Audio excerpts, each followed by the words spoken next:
Hello everyone, this is Fanfic Audiobook. Here you find original fan made audio stories. Reborn as a God. Greek mythology beginning. Part 4. Now that Aphrodite had fallen into his hands, he naturally had to deal with her properly, letting her know what it meant for God's grace to be as vast as the sea, and God's majesty to be as imposing as a mountain. Hera and Artemis both returned to their divine forms. Artemis glanced at Polos, said nothing more, and stood beside Athena.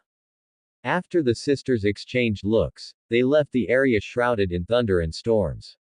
Their current strength was far from enough to help Polos, they needed to remain hidden for now. But Hera stood before Polos, facing Zeus and Poseidon with a hint of sadness. Zeus, can't you just stop? Zeus replied indifferently, last time on Mount Olympus, I listened to you and let him go. How did he repay me?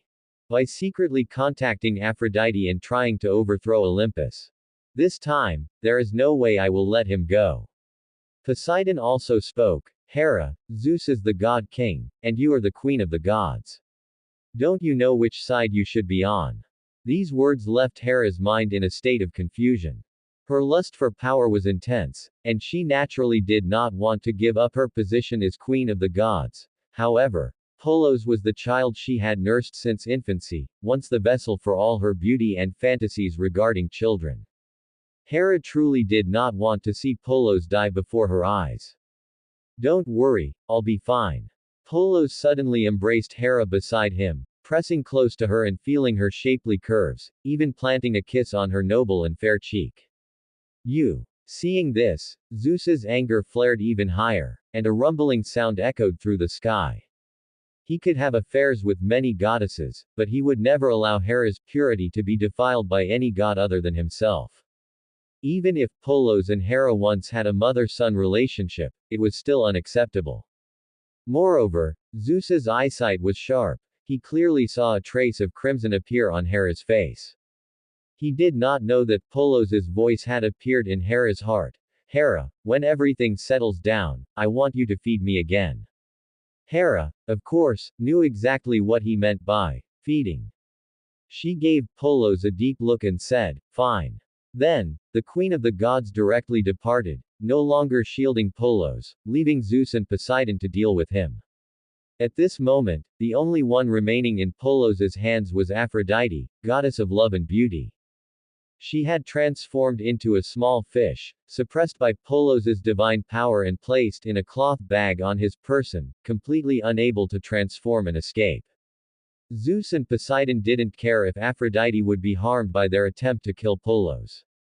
These two kings were always amorous and lustful, but before the throne, all goddesses had to step aside. If Aphrodite died, she died, as long as Polos did not live. The sea and land were both in flux, and it was impossible to tell where the sea ended and the land began. The gods only saw Zeus and Poseidon pressing down on Polos with the vast divine power representing the sky and the ocean. Thunder pierced the heavens and earth, and storms ravaged the world, completely covering Polos. But Polos pulled out a yellow-black clay tablet, held it in his hand, and simply said, "Let there be light." In an instant, with him as the center, a holy light illuminated every corner of the world. This light was not the light of the sun or moon, not the light of the stars, not the light of thunder, nor any light born of nature. This was the light of faith, the light of enlightenment, a great light that came from the heart and shrouded all things. It was as if all the beauty and yearning in the world were contained within this peculiar light.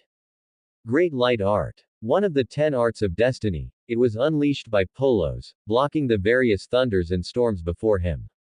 This method should have been sacred, yet the gods found it eerie and strange. Since the birth of the 5 primordial sovereigns, from the struggles of the sovereigns to the clashes of the gods, who had ever used such a divine art? The strongest gods directly bombarded each other with the source power of their respective realms. Lesser gods invoked their authority to command the power of heaven and earth, seeing whose control was stronger. Further down, they combined divine power with their authority to drive laws and fight with their divine artifacts. Pure divine power, the power of laws, the power of heaven and earth, source power, and finally the realms they had opened themselves. The powers gods could use followed this order. Let there be light. What was that supposed to be? It wasn't the power of a divine realm, nor the power of heaven and earth, and it didn't quite seem like a law either. As for source power or the realms of the sovereigns, that was even more impossible. The gods truly did not understand how this was being produced. Polos paid no mind to the gods' astonishment. While Zeus and Poseidon were still wavering in doubt, he spoke again. Annihilate. The great annihilation art of the 10 arts of destiny. By now, Polos was quite proficient in this divine art, which had been the first he mastered. All laws and divine power slowly crumbled before the outpouring of light. Very well. You can annihilate divine power and laws, but can you annihilate the power of heaven and earth's origin? Sensing Polos' strength and realizing he could not be treated as an ordinary major god, Zeus stopped testing him and directly used his authority as God King to invoke the world's origin, trapping Polos within it. He was the God King, although he was still in an incomplete state and had not fully absorbed the authority to govern the universe, he could still invoke a portion of the world's origin. This was not the power of heaven and earth invoked through authority and laws. That kind of power was merely a sublimation of laws and a resonance with the world. The origin Zeus used was more like the foundation of the universe, not inferior to the source power of a sovereign's realm. In fact, as the God King, if all gods and living beings truly bowed to him, the entire universe would be equivalent to his realm. Annihilate. Polos continued to speak, annihilating the power of heaven and earth's origin that was closing in on him. But the world's origin seemed inexhaustible. How much could Polos possibly annihilate? He also tried the great teleportation art, and found he could not teleport out of the space covered and shrouded by Zeus's power of heaven and earth's origin. He had not mastered this divine art to completion and could not ignore the world's origin to teleport at will. At this moment, Polos finally understood that even if he became half a great old one, or even a complete great old one, there was still a gap between him and the sovereigns, god kings, and other high-level deities of this world. This was not a gap in status, nor a gap in the essence of divine power, but because a great old one of the mystery system lacked a source of power in this universe. Sovereigns have their own realms, equivalent to a complete world, acting as their source. The god king stands between heaven and earth, and even Poseidon is the sea king on the ocean or Hades, king of the underworld in the underworld, can invoke the world's origin as an eternally invincible foundation. Polos, and even the gods under him who would follow the mystery system in the future, all lacked such a foundation. Perhaps, after this is over, I will start working on opening up a realm to serve as my own source of power. As for what kind of world to create, Polos already had an idea. Currently, his greatest strength lay in being the pillar of the mystery system, the mysterious god. Naturally, he would open up the astral world to serve as the foundation for the existence of the mysterious god. The astral world won't be that easy to open up. Polos looked up at the firmament. The many star gods within were not particularly powerful. But Helios, god of the sun, and Selene are powerful major gods, and above them are their parents, the lord of the upper air, Hyperion, and the goddess of light, Theia, among the 12 titans. This family has a conflict of the great path with me. If they do not submit to me, they can only be killed.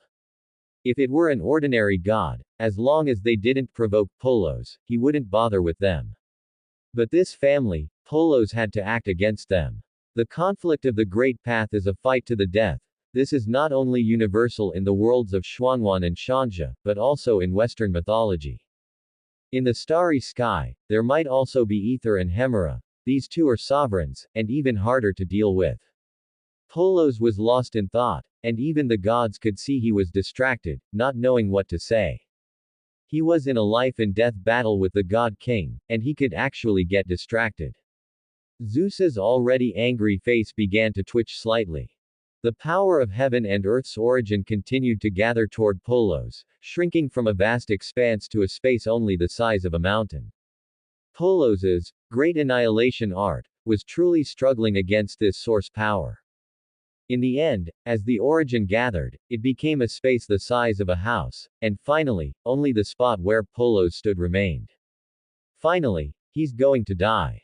Zeus breathed a sigh of relief as the thunderbolt, divine artifact transformed into a long silver arc of electricity, descending toward the trapped Polos.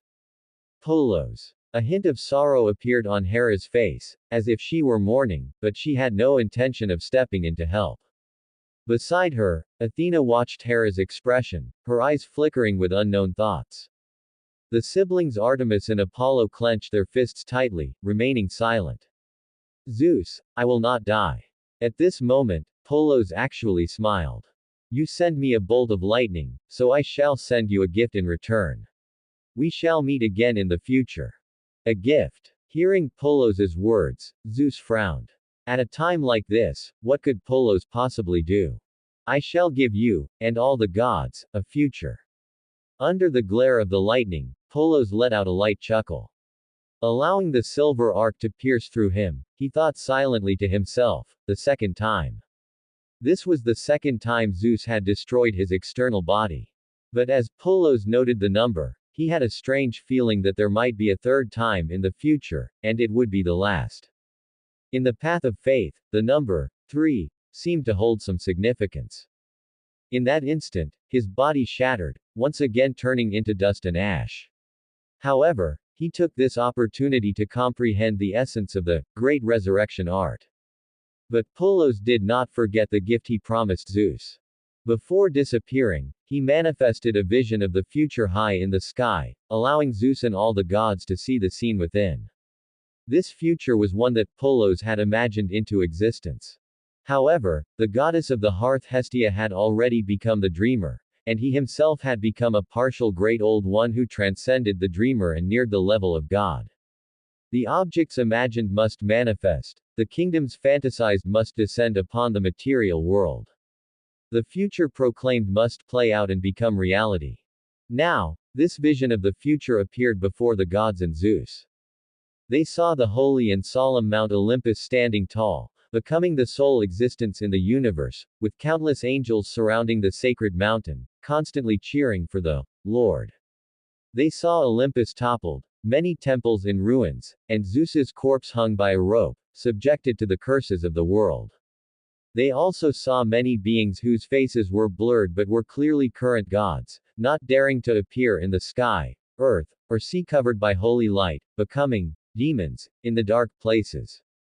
They also saw many gods becoming criminals, undergoing horrific punishments in a place even more terrifying than the Tartarus abyss. The various scenes left the gods dumbfounded, completely unable to believe what they saw. Even in death, you wish to disturb the hearts of the gods. Pure wishful thinking. Zeus immediately released a bolt of thunder, shattering the scene before him so it no longer existed between heaven and earth. But the gods all remembered it in their hearts. However, regarding this preposterous future, none of them believed it, or rather, they didn't dare to believe it. Even if Polos was powerful, even if he could best Zeus or even kill him. Above the gods, there were still several of the first rulers, especially Earth Mother Gaia. Most of the gods were her descendants, she would never allow such a scene to occur. Everything was nothing more than a dream of Polos's. But, is Polos really dead? They looked toward where Polos had been, there wasn't a trace of a corpse. Even the yellow-black creation tablet in his hand and the fish that Aphrodite, goddess of love and beauty had turned into were gone. All the gods guessed in their hearts that Polos likely hadn't died, having escaped Zeus's origin power through some means they couldn't imagine. Alright, everyone. Typhon has been defeated and fled, and Polos has been slain by me. We should attend to the aftermath. Zeus ignored the gods' thoughts and began giving orders directly. Hyperion, Lord of the Sky, and Ea, Goddess of Light, take your children and descendants to restart the movement of the sun and moon, and return the stars to their positions. Poseidon, you are the king of the sea. Lead the gods of the sea and the river gods to recede the floods and let the earth return to normal. Gods of Olympus, go and hunt down Typhon's wife and children. I want them to become servants of the gods. The titanomachy of Typhon had caused immense destruction to the world, the sky, earth, and sea had all been affected. The gods would need to exert some effort to restore the world to its original state. As for Polos, though Zeus loathed him even more than Typhon, aside from a temporarily untouchable goddess of the hearth Hestia who might have defected to him, Zeus had no idea how to deal with Polos. In any case, the temporary proclamation was that Polos was dead. If he were to appear again, Zeus believed he would be even stronger than he was now, enough to crush Polos with ease. Once everything is over, it will be time to create humans again. Zeus had long known through the three fates that humans would be the most important creatures to help the world flourish, expand divine authority, and make the gods stronger. No other species could replace the position of humanity. Therefore, whether it was the night or the abyss, they all wanted human souls to inhabit their realms and perfect their kingdoms. What a spectacular battle! A quirky and beautiful young girl suddenly appeared on the sea, at the spot where Polos had last been seen, just as the gods began their work. Though it was daytime, she was playing with a torch in her hand, swinging it around like a club. When flames flew out, they formed a sea of fire on the water before slowly extinguishing. Asteria, is he the lord that goddess Leto never stops thinking about? Appearing beside her was Asteria, goddess of shooting stars, whom Polos was familiar with, the divine messenger of Nyx. And this girl was Nyx's youngest and most beloved daughter, promised by Zeus to be the symbol of the dark moon, representing chance and opportunity, the goddess Hecate who presided over the choice of paths. She held many divine offices, yet she seemed very bored, specifically coming to look for traces of Polos. That's right, it's him. Just like last time, he took a thunderous strike from Zeus and then went who knows where. Hecate giggled. The son of Métis and Zeus, yet Artemis and Apollo call him father. Tell me, do those two know the truth now? Asteria said helplessly, even if they didn't know then, they certainly know now. Haha, fun, how fun. Let's go find him. Then we can wait by his side to see that cold-faced Artemis call her brother father. The goddess of shooting stars was even more speechless.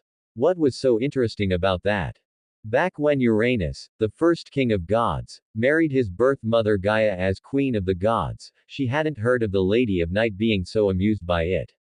How did this girl lack even a bit of the Lady of Night's composure? But the goddess of shooting stars had no choice but to follow Hecate's lead and head out to sea to search for Polos. She was under orders from the Lady of Night to accompany and care for Hecate until she became a main god.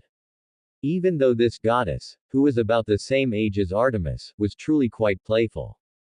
After Polos perished, once again under Zeus's lightning, he naturally appeared upon the Tree of Life. Of course, it couldn't be called the Tree of Life at this moment, but rather the Staff of Life, as it had already fused with Uranus's sea-calming needle. Even the equipment he carried, the creation tablet, and that pet fish hadn't been dropped. They appeared beside the Staff of Life along with him. The fish that Aphrodite had turned into had already given up in despair the moment Zeus's thunder fell. To her surprise, in the blink of an eye, she had actually returned to the sea. This stretch of ocean didn't seem far from her place of birth. She immediately shifted back into her divine form and then saw the two divine artifacts nearby, the creation tablet and the Staff of Life. The Staff of Life, in particular, made Aphrodite's heart throb with desire. This was originally the divine artifact her father Uranus had left for her. But because of Polos's appearance, she had lost the artifact, and was even unable to bring her divine authority over lust to completion. Now, the artifact that belonged to her was right in front of her. Aphrodite was tempted. She reached out and touched the Staff of Life. The stirring in her soul made her incredibly excited. Fate has finally returned you to my hands. Aphrodite murmured excitedly, feeling that she had turned a disaster into a blessing this time. Is that so? I don't think the three fates are quite that kind to you. A familiar voice came from atop the Staff of Life, causing Aphrodite's hand to freeze. She knew this voice all too well. It was the very Polos she feared and worried about, who had supposedly perished not long ago. Polos was the only deity with whom Aphrodite, the goddess of love and beauty, had ever been intimate since her birth. At the same time, he was the deity who made Aphrodite feel deceived, yet filled her with dread and worry. Back when she was still at her place of birth, Polos had obtained the scepter of lust that was originally meant for her. Then, by harnessing the power of lust, he had trapped her in a vortex of laws from which she could not extricate herself, leading to their intimate encounter. That was not the most important part. Polos had deceived her, claiming Zeus would never allow her onto Mount Olympus, leading her to make a pact with him to overthrow Olympus.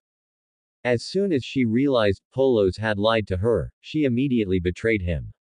Not long ago, while attempting to escape the clutches of the Lord of the Abyss, she had transformed into a fish, only to be caught by Artemis, who had turned into a cat.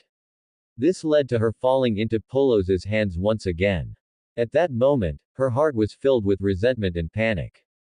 However, following Polos's fall, she did not perish along with him under Zeus's thunder. Aphrodite finally breathed a sigh of relief. She never expected that Polos's voice would reappear. Shortly after the voice spoke, a familiar figure stepped out from the strange tree atop the staff of life. Polos had been resurrected. Long time no see, Aphrodite. You must have been very happy during this time, haven't you? A smile beamed on Polos's face, but Aphrodite was filled with terror. She backed away step by step, stammering, Polos, don't blame me. I couldn't lie in front of Zeus and the three fates, I couldn't deceive them. Polos stepped forward, stroking her shimmering golden curls, and said leisurely, how could I blame you? I will only bring you pleasure.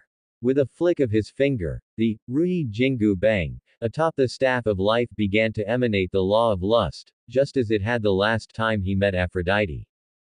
But this time, he stood a short distance away from Aphrodite, forming a psychic barrier around her. This was a technique of the god of fantasy. Aphrodite could see him right in front of her, yet she could not reach him no matter what. Instantly, affected by the law of lust, Aphrodite fell into a state of frantic anxiety. Her face flushed crimson as she lunged toward Polos, but she could never touch him. She needed warmth, she needed intimacy, she needed to extinguish the flames ignited in her heart by the power of the law. Please, give it to me, give it to me. Aphrodite murmured incessantly, her eyes becoming blurred and dazed. No, I can't. I can resist this. Aphrodite struggled internally, wavering between delirium and sanity. She was stronger now than before, and compared to last time, she had developed a bit of resistance against this divine artifact that naturally countered her. It seems you've made some preparations for today. Polos chuckled softly, then suddenly uttered two words. Kneel. 10 Arts of Destiny, Great Edict Art. He had never practiced this divine art before, so he started his practice with Aphrodite. Kneel. Polos's words rang in her ears like a supreme celestial voice. Aphrodite found herself involuntarily dropping to her knees. She struggled to stand up straight, but it was all in vain. Her eyes, as blue as the sea, looked at Polos with a pleading gaze. Her pink cheeks were like peach blossoms, a sight that would evoke pity in anyone. Crawl 3 laps around me. There wasn't a hint of mercy in Polos's eyes. He had decided to train her properly into a qualified goddess dog. Amidst the intertwining of desire and reason, Aphrodite actually crawled 3 laps like a dog, just as Polos commanded. Polos's training of her did not end there. Go, fetch this back in your mouth. Hold it. These various acts increasingly exceeded the limits of what her heart could accept. Her reason gradually vanished, and her entire being slowly sank into desire, to the point where she even began to lose herself. Polos watched her, still without mercy. When he practiced in the city in his previous life, he was never an orthodox cultivator, nor could he be considered a good person. Everything he encountered was either for the sake of cultivation or purely for pleasure. However, such a powerful goddess, one of the 12 Olympian gods, would be a bit of a waste to use purely for pleasure. Polos whispered to himself, since you are unwilling to uphold my radiance, then you shall bear the sins upon my body. He had already decided on the arrangements for Aphrodite, the goddess of love and beauty. It could begin as soon as she was completely tamed. While Polos was training the goddess dog, the gods were all busy. They spent 3 months finally restoring the world. What? Aphrodite cannot be replaced by another deity. She must have a seat on the divine throne of Olympus. Upon hearing the words of the three fates, Zeus was instantly incensed. With Aphrodite taken by Polos and her fate uncertain, Zeus had intended to let Eos, the goddess of dawn and sister to the sun god and goddess of the moon, take Aphrodite's place as one of the new 12 Olympian gods. Firstly, it was to honor their family's bravery against Typhon. Secondly, Zeus had developed other intentions for this passionate and beautiful goddess of dawn. Now, the three fates told him that Aphrodite had not died and that the Olympian pantheon absolutely could not exist without her. Is she not just a daughter of Uranus? Uranus has 6 daughters. Even if we can't use the goddess of dawn, we can substitute her with another goddess. My mother Rhea is also a daughter of Uranus. Can she not represent Uranus and sit on a primary divine throne? No, the three fates shook their heads. Her joining Olympus represents not only the will of Uranus but also the will of a primal sovereign. Which sovereign? Zeus asked in alarm and suspicion, but the three fates shook their heads. You will know in the future, it cannot be said now. Faced with these 3 daughters who always spoke in riddles, Zeus was helpless. He could only say, Aphrodite has likely fallen into Polos's hands. Do you think he would be willing to let her return to Mount Olympus? That is a question for you, great king of the gods, to consider. We are merely explaining the importance of the goddess of love and beauty to you. After the 3 goddesses of destiny departed, Zeus fell into deep thought. He needed to find a deity to communicate properly with Polos and have him return Aphrodite. Hera is his adoptive mother, she should be able to communicate well with him. No, I could see his possessiveness toward Hera in that boy's eyes. I absolutely cannot let Hera go. Among their own kind, there is naturally an intuition.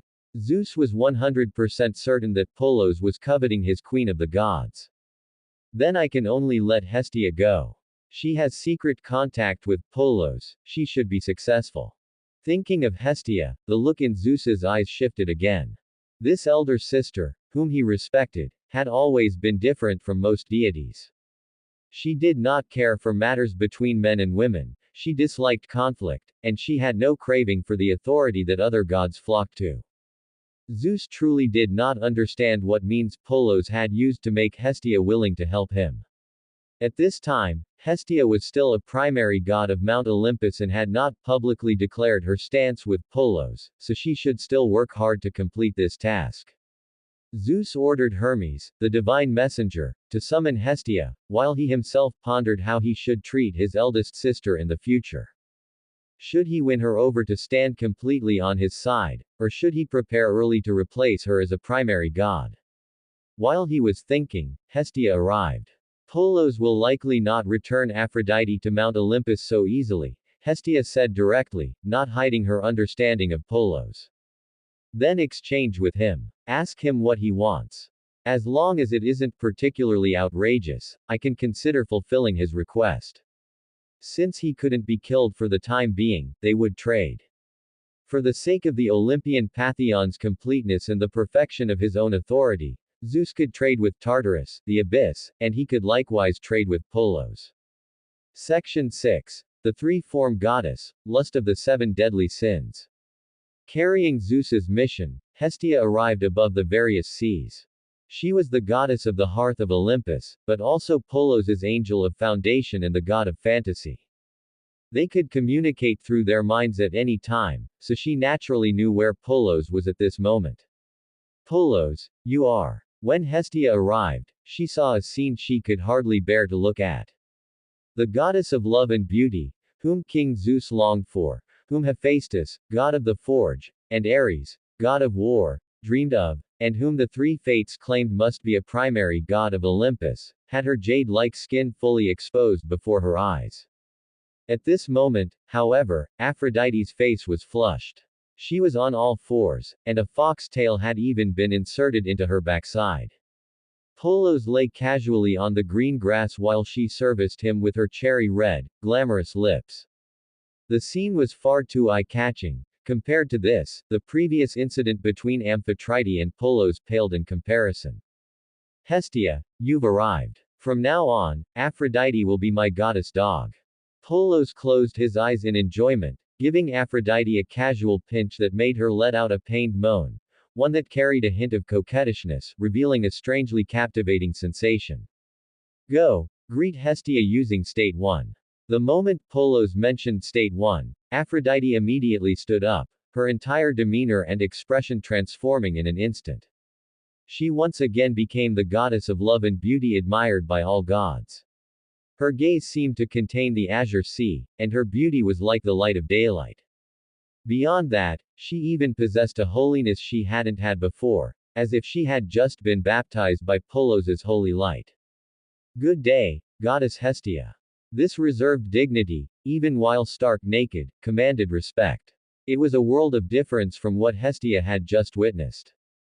Good day, Aphrodite. Hestia's expression was solemn. She walked up to Polos and stood there silently, watching him. Sensing Hestia's gaze, Polos opened his eyes and smiled faintly. What is it? What has made my god of fantasy so unhappy? Hestia said, Polos, your actions have deviated from the faith god path and lost faith. Do you realize that? She didn't mind Polos having the same proclivities as Zeus, liking to have relations with many beautiful goddesses. However, turning a beautiful goddess directly into what he called a goddess dog was something Hestia found difficult to accept. The pioneer of the faith god path, destined to become the god of gods, should not be doing such things. Hestia was disappointed. She didn't want Polos to become like this. Today it's just toying with a goddess, but in the future, he might toy with all living beings in the world. He might become like Zeus, destroying a whole race with a casual gesture. Seeing her displeasure, Polos chuckled again and beckoned to Aphrodite. The goddess shifted her steps, swaying her figure as she walked to Polos's side to help him straighten his clothes. Polos then spoke seriously. Hestia, what do you think faith, or rather, faith, is? Hestia replied, faith is what one relies on, and intent is what one seeks. Having both a reliance and a pursuit is the foundation of faith, and the source of the faith god path. Then, what do you think you, I, and all living beings of the past, present, and future should rely on, and what should we seek? Hestia thought for a moment and continued, the divine system we are about to establish will be their firmest reliance. The holiness, light, hope, and all things true, good, and beautiful that we guide them toward shall be their pursuit. Polos listened, then let out a sigh. He hadn't expected Hestia to have so many thoughts regarding this faith god path. She intended to push him onto the path of a supreme god of good. Unfortunately, while this was Polos's path, it wasn't entirely his path. Lord, Hestia is ignorant and has only seen one side. You need not be disappointed in her. Beside him, Aphrodite, goddess of love and beauty, immediately prostrated herself on the ground and kissed Polos's feet after hearing his sigh. I am ignorant. Hearing Aphrodite's words and seeing this scene, Hestia felt even more unhappy, her face darkening further. However, she had no intention of arguing with a goddess dog. She wanted Polos to give her an answer. Hestia, my companion and friend, let me ask you, if living beings are unwilling to walk in the direction you spoke of, what then? Hestia replied, then I shall preach to them and guide them indefinitely. And if they are simply unwilling to walk this path? Hestia fell silent. She knew, of course, that no matter how much one preached or guided, there would always be those unwilling to walk the path of faith. So, Polos, my lord, does this have anything to do with you transforming Aphrodite into this? Hestia had no answer, but she was still displeased. Polos helped Aphrodite up and said with a smile, Aphrodite, use state 3 to greet the god of fantasy. As you command, my lord. The aura of the originally noble and pure goddess of love and beauty changed once again. Compared to before, she appeared even more soul-stirringly glamorous. From her hair to her slender waist, from her curves to her firm peaks, everything stirred the fires of desire within Hestia. Even Hestia, who considered herself steadfast in mind, couldn't help but feel her throat go dry. Looking at Polos's smiling eyes, she was filled with an unspeakable throb, actually wanting to imitate what Aphrodite had just done. She quickly closed her eyes, casting aside these thoughts she deemed sinful, but the flush on her face refused to fade for a long time. Your Excellency, God of fantasy, why do you not look at me? Aphrodite's voice made Hestia's heart surge even more, and she hurriedly suppressed it. Hestia, do not blame yourself, Polos spoke again. Whether they are gods or other living beings, they are born with sins and evil thoughts. The faith God path is not a path of coercion. It is impossible to force all living beings onto this path of steadfast faith. And these beings will fall, entering into boundless darkness where it is difficult to see light or hope. But I cannot abandon them. There will be 7 gods who will carry my own 7 deadly sins and be with them. In darkness and despair, they will still see where the final hope lies through the guidance of the 7 deadly sins. This is the original sin within the darkness, and the hope within despair. Aphrodite is the deity who carries my own original sin of lust. The original sin of lust, this was Polos's arrangement for Aphrodite. Compared to the 10 foundations of the faith God path, who could be called friends of Polos, the deities carrying the 7 deadly sins could only be his servants. Such servants belong to Polos from soul to body, from heart to their very essence, without any resistance. They would all be Polos's private property, to be toyed with or insulted at will, without the slightest refusal. Now, lust among the 7 deadly sins had been successfully trained by Polos. Through constant baptism with holy light, control via the great edict art, and provocation with the law of lust. She now successfully possessed 3 states, splitting her divine power into 2. In the first state, she could continue to be the goddess of love and beauty on Mount Olympus, guiding mortals in their pursuit of love and beauty. The second state was Polos's goddess dog, a private toy for him to play with at will, yet it was a complete form possessing all divine power laws. The third state was that of a devil in the future hell, guiding living beings to fall and carrying Polos's sin of lust. The 7 original sins. Hestia finally opened her eyes, yet she still felt too embarrassed to look at Aphrodite, the goddess of love and beauty who was stirring the desires in her heart. Then what are the other 6 original sins? Hestia's heart stirred. She was already wondering if she also possessed these 7 sins that Polos spoke of. The 7 deadly sins are pride, envy, wrath, sloth, greed, gluttony, and lust. They are hidden in the hearts of all holy beings to varying degrees, they are the enemies of faith. Not to mention the future mortal masses, even you, I, and all angels need to be constantly vigilant. Hearing this, Hestia began to reflect on herself, recalling her various thoughts from the past. Then, she dejectedly realized that these inclinations did indeed exist within her, and at certain times, she had even entertained such thoughts. She took pride in her identity, that was pride. After seeing Amphitrite become Polos's first angel, she had felt regret and even envy. Facing the actions of the 3 brothers of Zeus, she had felt wrath. Having once ignored worldly affairs and not wanting to deal with various disputes, that was sloth. Facing the faith God path, she wanted to obtain more, that was greed. Wanting to eat more delicious food, having surges of desire, these thoughts could deceive other gods, but they couldn't deceive herself. Don't dwell on it too much. Thoughts are common, if they can be kept under your control, they are not sins. As if knowing what Hestia was thinking, Polos offered a word of advice. If your faith is firm and unshakable, you will not fall into sin.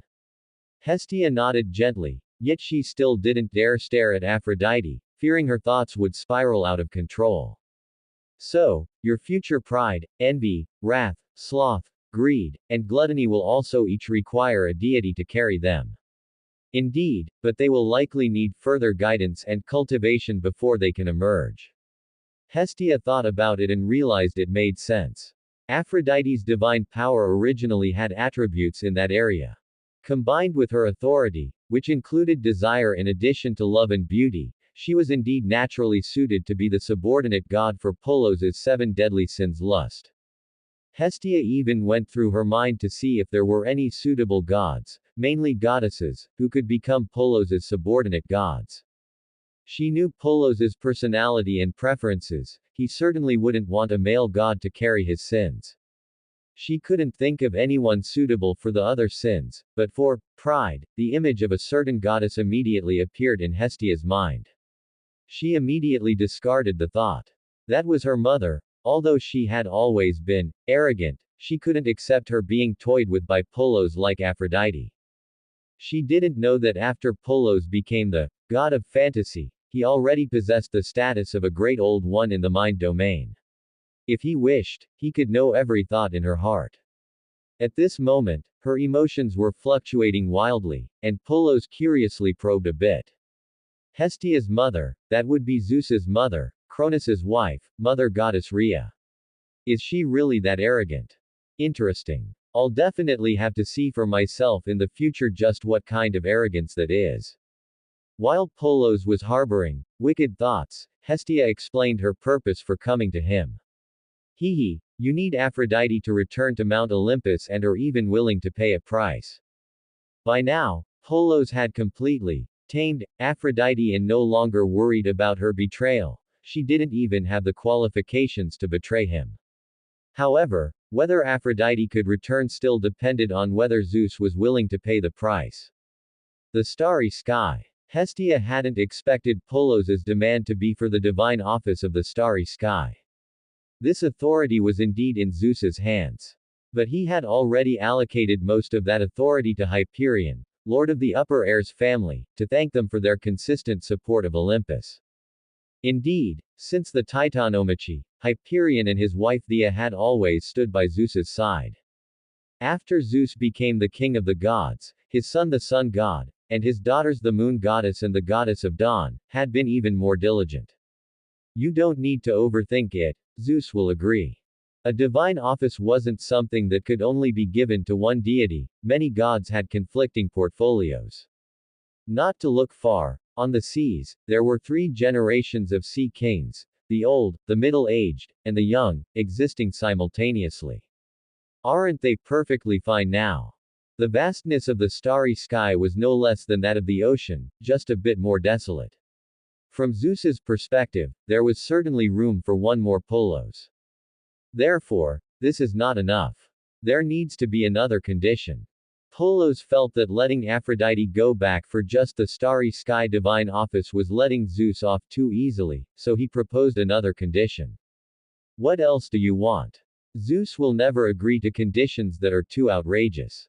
Hestia was terrified that Polos would ask for Hera, that would be forcing Zeus to fight him to the death. I want to be the creator of the next generation of humans. Zeus might not agree. Hearing this request, Hestia felt that Zeus likely wouldn't agree. According to the indications of fate, humans would hold a special position in the future. Zeus had always viewed Polos as an enemy, so how could he be willing to hand over the creation of humans to him? Polos thought about it and said, he can designate one deity from Olympus to create humans with me. Create humans together. Hestia thought for a moment, if that were the case, Zeus might actually agree. She could even guess which goddess Zeus would have joined forces with Polos to create humans.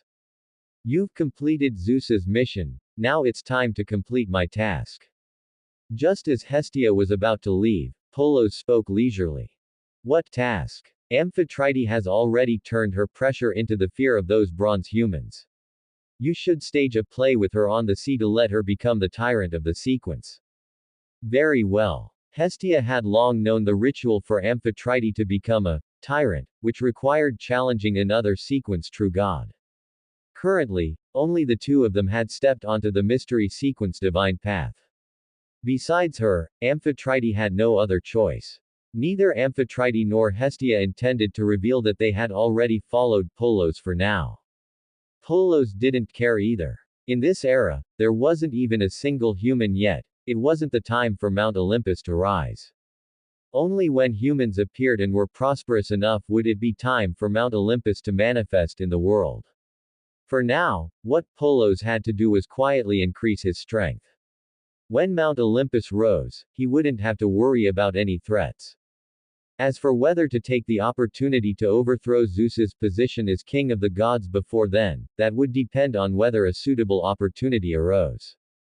Above the ocean, in a remote area of the sea, a towering storm suddenly erupted. Only a few months had passed since the titanomachy of Typhon, yet another divine war had broken out.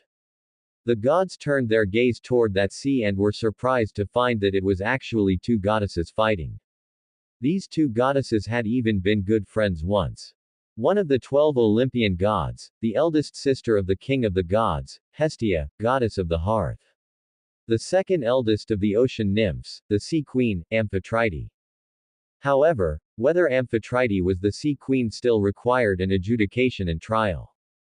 Because during this time, Hera, queen of the gods, and Themis, mistress of justice, were busy restoring the broken world and had not yet begun to discuss this matter. But the gods all knew they had a good relationship and often walked the mortal world and the sea together. Why had they suddenly come to blows? The gods did not understand. They only saw the mysterious hearthfire burning on the sea, and the powerful force of the storm constantly roaring. Both goddesses used their laws simultaneously, even drawing upon the power of heaven and earth. Their clash lasted only a moment before stopping, yet it was still noticed by most of the deities. Could Hestia have specifically gone to find trouble with Amphitrite to vent her anger for me? Poseidon, king of the seas, driving his sea chariot, thought this to himself. I've finally found you, Amphitrite. And those humans who belong to me have actually become your believers. You're courting death. Since the battle with Typhon, Tartarus, the abyss, who had been wandering the sea using Typhon's body, had finally found Amphitrite. Without any hesitation, he unfolded Typhon's massive body and headed toward Amphitrite and the bronze humans. On the ocean, Amphitrite, queen of the sea, under the fear of a multitude of human believers, initiated a challenge against Hestia, goddess of the hearth. In the eyes of the gods, this battle was a bit anticlimactic, ending before it even truly began. But for Amphitrite, queen of the sea, it was enough. To advance to tyrant, first, one needs hundreds of thousands of followers who obey and believe out of fear. Second, one must individually challenge a true god, that is, another sequence, and survive. Finally, in that atmosphere of fear and obedience, absorb the Beyonder characteristics to complete the advancement.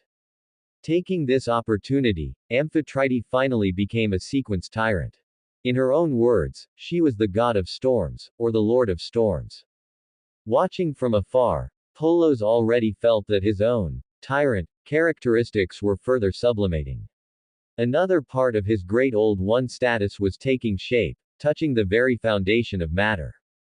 A pity that the material origin of this world is almost entirely related to Earth Mother Gaia. Without her consent, it would likely still be difficult to borrow the power of the origin. Status is status, and origin is origin. Polos at this moment was equivalent to having the realm but not the origin in his hands. However, as long as Earth Mother Gaia didn't stop him, Polos could utilize the origin power of the material realm. Representing the omnipotence of the material domain, plus the omnipotence of the mind domain, with the two parts of Great Old One status superimposed, Polos had already completed 2 of the 5 sequences of the mysterious god. Adding the White Tower, Sun, and the Hanged Man, Polos could be called God. With the help of the power of the astral world, he could walk through this world completely unopposed.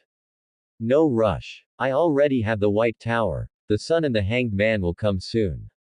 While Polos was talking to himself, Typhon, ancestor of all monsters, who had previously caused a great upheaval between heaven and earth, appeared once again on the sea. He was like a walking mountain range, his snake hair coiling up toward the starry sky. 100 heads spoke simultaneously. Amphitrite, return my humans to me. Clearly, it was Tartarus, the abyss speaking, not Typhon. It had been several months. who would have thought Tartarus was still in the mortal world and hadn't returned to the abyss. Suddenly, a wave of despair washed over Amphitrite, queen of the sea's heart. She was no match for Typhon alone, let alone with Tartarus controlling him. As Typhon stretched out a palm that seemed to blot out the sun, reaching toward the giant island where the humans were, Amphitrite finally moved. These humans were already her believers, she couldn't remain indifferent and watch Tartarus take them to the abyss. An overwhelming storm blocked Typhon's path, striking back the giant hand he had extended.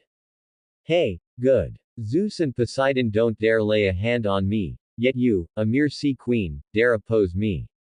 Is it Oceanus, who only knows how to sire children, who gave you this courage? As soon as those words were spoken, from another part of the sea, Oceanus, lord of the ocean, who did not dare approach, immediately rebuked Amphitrite, quickly hand over the humans belonging to the abyss to Tartarus. He was truly panicked. His second daughter was originally his reliance, the best assistant in helping his many children grow. But he didn't know what had happened. The things she did were making Oceanus more and more terrified. Severing ties with Poseidon, king of the seas, offending Zeus, king of the gods, and now even offending Tartarus, the abyss, did she think the thousands of gods in their family weren't enough to be slaughtered?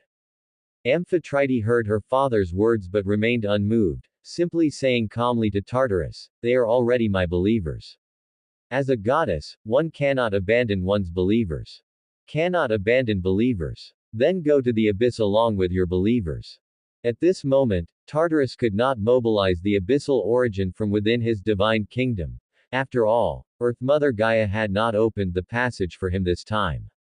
However, he felt that the portion of abyssal origin power within Typhon's body was already enough to deal with Amphitrite. It was as if it would swallow everything in the world, turning all matter into nothingness. Among the many children of chaos, Gaia and Tartarus were the first to be born. Gaia, as the earth, represents the foundation of material existence, from which the world was born. Tartarus, as the abyss, represents the final destination of the spirit, where the world ends. After them came Erebus of the underworld, who connects the material and spiritual, then Nyx, representing the foundation of all spiritual change, and then Eros, representing the lust of union and procreation. The powers of Tartarus and Gaia are almost polar opposites. Amphitrite's storm power, though originating from the mystery system, still draws upon the heaven and earth power of this world. The origin of the abyss pierced through Amphitrite's power with ease, even threatening to drag the goddess into Typhon's belly to go to the abyss with him. At that moment, a type of spiritual fluctuation blocked Tartarus's abyssal origin power. This caused the ruler of the abyss to be surprised. What a strange spiritual origin, truly worthy of being Cronus's eldest daughter. You are actually helping your opponent. If Tartarus was surprised, the other gods were even more so. Because the goddess who intervened was none other than Hestia, goddess of the hearth, who had just been in a great battle with Amphitrite. Facing Tartarus's question, Hestia said indifferently, "My battle with Amphitrite is our business. But now, I also do not agree to you taking these humans to the abyss." With this explanation, the gods suddenly understood. Hestia, goddess of the hearth, loved humans most. This was something all gods had known since the Titan War. Even during the era of the silver humans, some gods had seen her in the mortal realm healing mortals. It was not strange for her to step in now to stop Tartarus from taking away the last of the bronze humans. However, could she block Tartarus?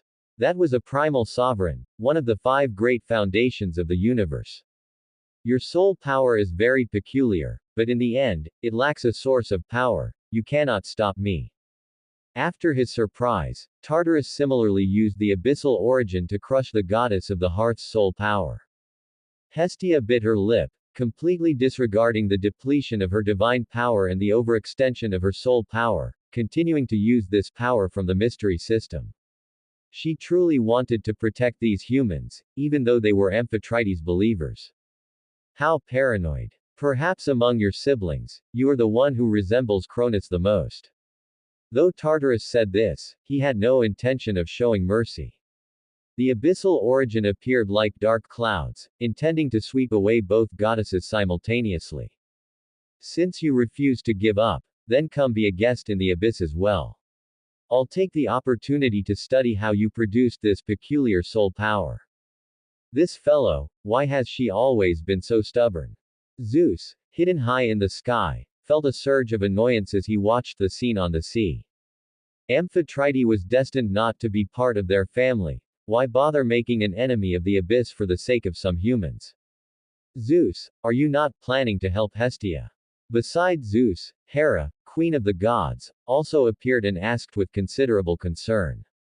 Zeus was silent for a moment before saying, "It might be good for her to suffer a bit in the abyss, I will rescue her in the future."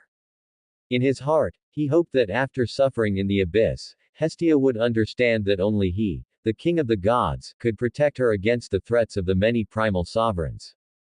It wouldn't be Polos. Following Polos was destined to have no hope or future. But just as the abyssal clouds were about to cover the two goddesses, a familiar voice and a familiar phrase appeared.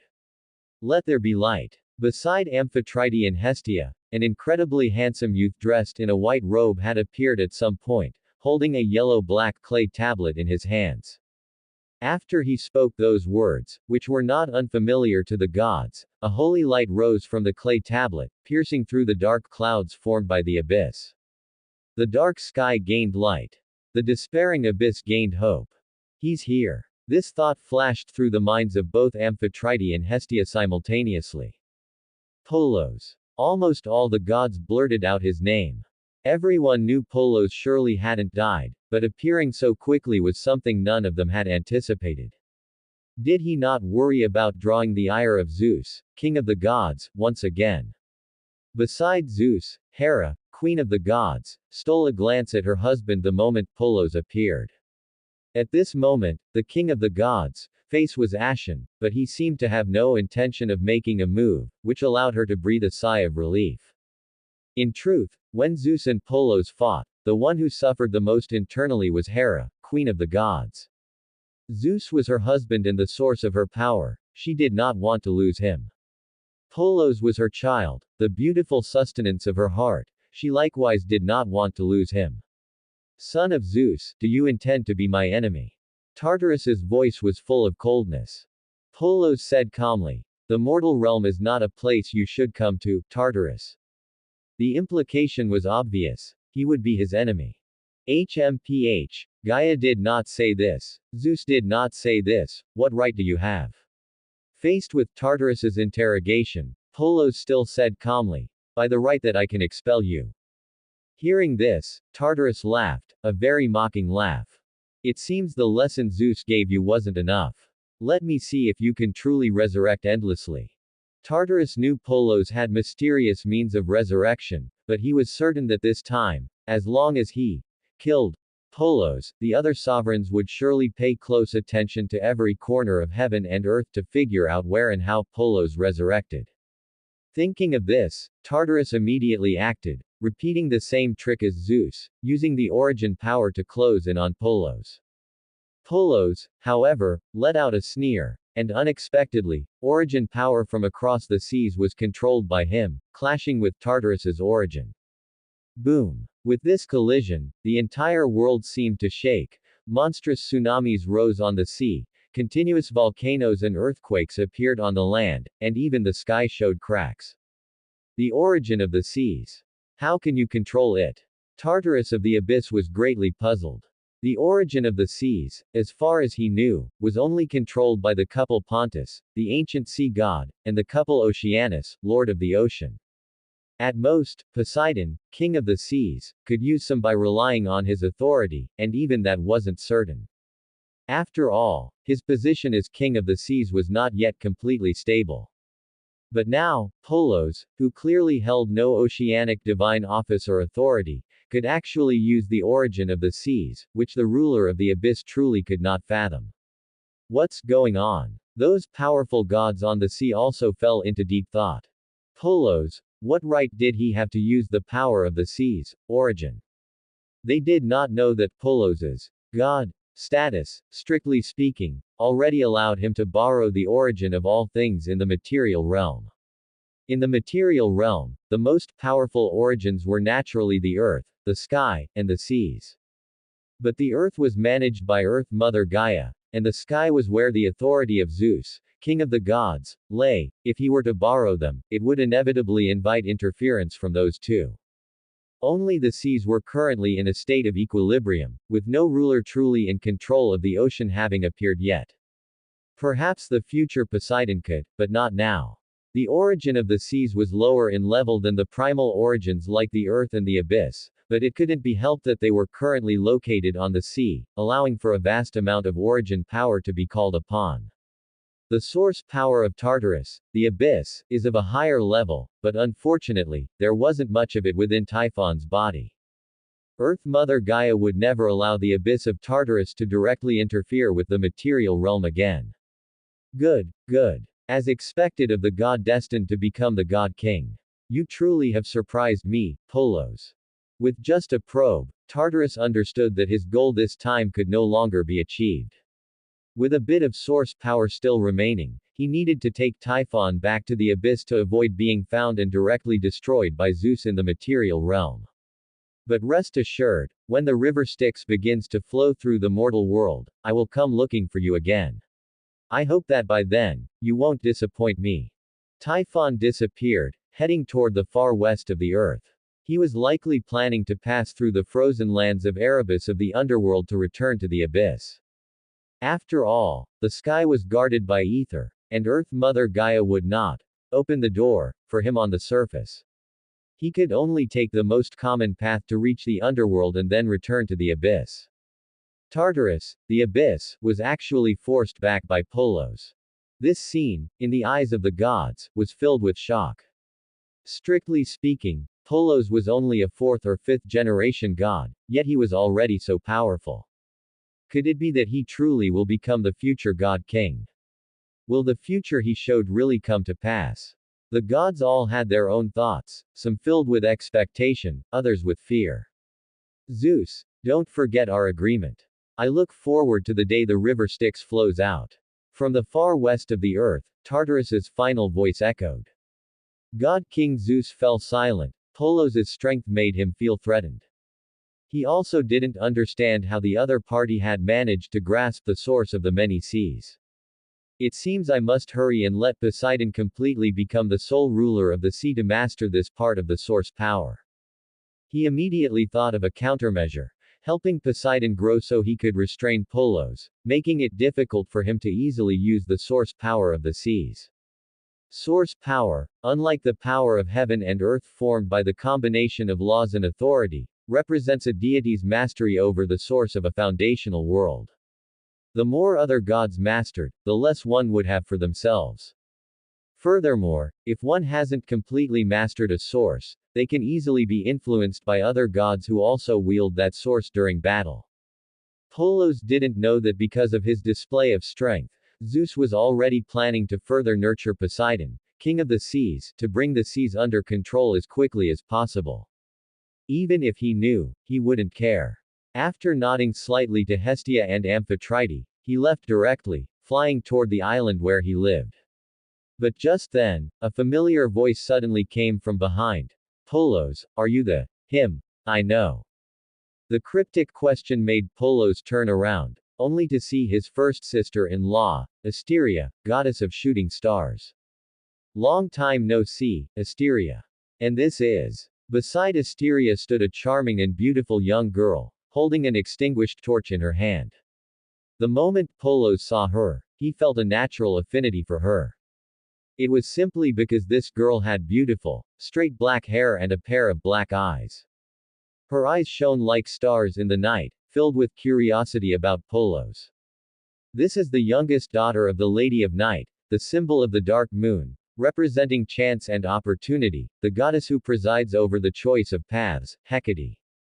So it was Hecate. Polos looked at her, his eyes filled with even more appreciation. This girl, in the original Greek mythology, grew into a great goddess whom even Zeus feared. Chance and opportunity. If I remember correctly, Among the divine offices Zeus gave me, there is also the god of opportunity. Hecate said, a disclaimer beforehand, I have no intention of stealing your authority. This won't be my main divine path in the future, so you can rest easy. Polos smiled. It doesn't matter. A deity's power and authority do not lie in their divine office. I only sought a divine office at Mount Olympus for the sake of divine power's blessing. Asteria looked at Polos with a complex expression. So, are you really the son of Métis and Zeus? Polos nodded. In a way. Then why do you still let Apollo and Artemis call you father every day? Asteria thought of the young Apollo and Artemis's feelings for Polos and simply didn't know what to say. She had originally thought she wouldn't care about this matter. But with Polos standing before her, she couldn't help but complain. Polos smiled nonchalantly. That's not important. If you wish, you can call me father as well. He was planning to become the Heavenly Father. Anyway, having all gods and even all living beings call him Father shouldn't be a big deal, right? At this, Hecate became interested and teased, I haven't had a father since I was born. How about I call you Father, too? Well, Hecate, let's skip that for now. I'm not worthy of being your father yet. Thinking of Hecate's mother, Nyx, Polos quickly rejected her plan to recognize him as her father. It wasn't that he had no designs on the rumored Lady of Night, but rather that his current strength was not yet enough to support such an ambition. Nyx's husband, or perhaps ex-husband, was also a primordial ruler. Their 3 children, besides the mysterious Charon, included Aether and Hemera. In the future, Polos wanted to open up the astral realm, and sooner or later, he would have to face Aether. For now, there was no need to become his stepfather. Polos's current goals were clear: open the astral realm, become the God King, and be God. There was no need for unnecessary complications. Really not considering it. I'm telling you, my mother is very lonely in the kingdom of night. The more Polos resisted, the more interested Hecate became, much like the daughters in the modern cities of Polos's past life who wanted to find a companion for their widowed mothers. This girl is quite interesting.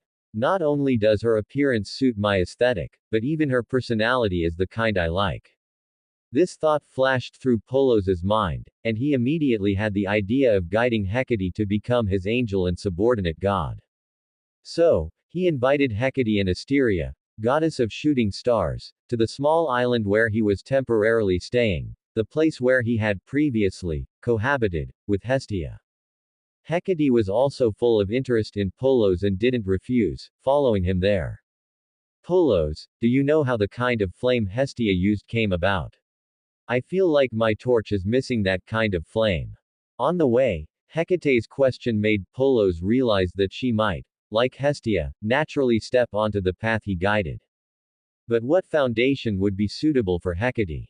Within the Temple of Olympus, Hestia returned, bringing with her the conditions Polos had proposed. A divine office for the starry sky, and also to become the creator of the next generation of humans. After hearing Hestia's relay, Zeus immediately fumed, why doesn't he just ask me to give him the throne of the God King while he's at it? Would you be willing to? Hestia wouldn't coddle Zeus and directly retorted with this sentence. Hearing this, Zeus snorted.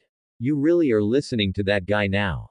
Have you forgotten your identity as an Olympian main god? Hestia said completely unconcernedly, my thoughts have never changed. If you need me to be a main god on Olympus, then I will continue to be one. If you feel it's inappropriate, I can yield the position to another deity at any time. These words left Zeus somewhat speechless. With an older sister like Hestia, who didn't care for authority, showed no clear preferences, and was so powerful, Zeus truly had no way to deal with her. He couldn't just kill Hestia because the 3 fates said she might have turned away from Olympus. Setting aside whether he even could kill her, if he actually did, the entire Olympian pantheon would likely fall apart in an instant. Fine, give it to him. Give it all to him. Zeus said irritably, go tell him that I grant him the divine office of the Lord of the Stars. Aside from the sun and the moon, he can occupy any unknown stars. As for creating humans, when the time comes, I will have Athena go find him. For the next creation of humanity, Zeus hadn't planned on doing it himself anyway. He had already discovered that the humans he created weren't very good. He had originally intended to leave this task to Prometheus and Athena, but since Polos wanted to do it, he would let him. They were just humans. If they weren't satisfactory, he could always just replace them with the next generation. Zeus waved his hand, dismissing Hestia and telling her to make another trip to bring back Aphrodite, goddess of love and beauty. As for himself, he still had to tell Hyperion, lord of the upper air, and his family about Polos obtaining the starry sky divine office, and properly appease them. This family was different from other Titan god families. Their support for him could be said to be wholehearted, and he absolutely could not let them become estranged. Just as Zeus finished consulting with that family, Hera, queen of the gods, arrived. Coming to the great hall of Olympus with Hera was also Themis, mistress of justice. But regarding the matter of Poseidon and Amphitrite, have you all discussed a result? At this time, Hyperion, lord of the upper air, Theia, goddess of light, and their 3 children, Eos of dawn, Helios, and Selene the moon, were all in the great hall. They had originally intended to leave, but hearing about this matter, they suddenly didn't want to go immediately. The marriage between Poseidon, king of the seas, and Amphitrite, queen of the sea, was the matter the gods cared most about, aside from the struggle between Zeus and Poros as father and son. This matter didn't have much of an impact on everyone, but since it was rare for something so interesting to happen among the gods, who wouldn't care? A result has been reached.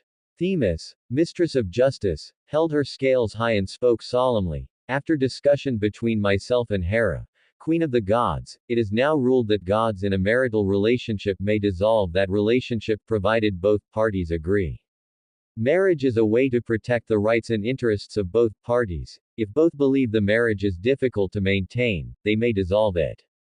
Joint assets acquired after marriage will be divided. Hera and I have already discussed the specific details of the division. I ask the king of gods to bring this to Poseidon, king of the seas, and Amphitrite. Since the relationship was dissolved, Themis, mistress of justice, no longer addressed Amphitrite as the queen of the sea. Zeus glanced at the parchment Themis handed him. It was densely packed with the division of the sea territories. He didn't want to look at it further and tossed it to Iris, goddess of the rainbow. Go to the sea and deliver this to Poseidon and Amphitrite. Also, tell Poseidon that if he has a new choice for a queen of the sea, he can discuss it with me. He cannot simply marry whoever he pleases anymore. Zeus was somewhat worried that after Poseidon and Amphitrite dissolved their relationship, he would go after his favorite sister, Demeter, goddess of the harvest, so he had to be on guard at all times. Hestia, goddess of the hearth, did not know that the matter of Poseidon and Amphitrite had already reached a conclusion in the temple of Olympus. She returned to the small island where Poros lived and found that her nephew, unexpectedly, was no longer doing those things with his goddess dog that made her ashamed to look. On the contrary, Aphrodite, goddess of love and beauty, was dressed in full regalia with a crown on her head. Her image as a stunning goddess was enough to make any male god's heart race. She and Asteria stood nearby, listening to Poros preach to Hecate. After Hestia arrived, she also stood to the side, quietly listening to Poros explain the faith god path to Hecate. So, what exactly is the difference between conviction and faith? Hecate listened to Poros's preaching. Sometimes he called it the path of faith, and sometimes the faith god path. Although the roots of these two terms in divine script were somewhat similar, they were ultimately different. Poros looked at Hecate with a smile and praised, "You truly are clever." Hecate giggled. Her mother, Nyx, had often praised her like this back in the kingdom of night, so she was used to it. Hestia, you have been on the faith god path for some time now. Can you help Hecate answer this doubt?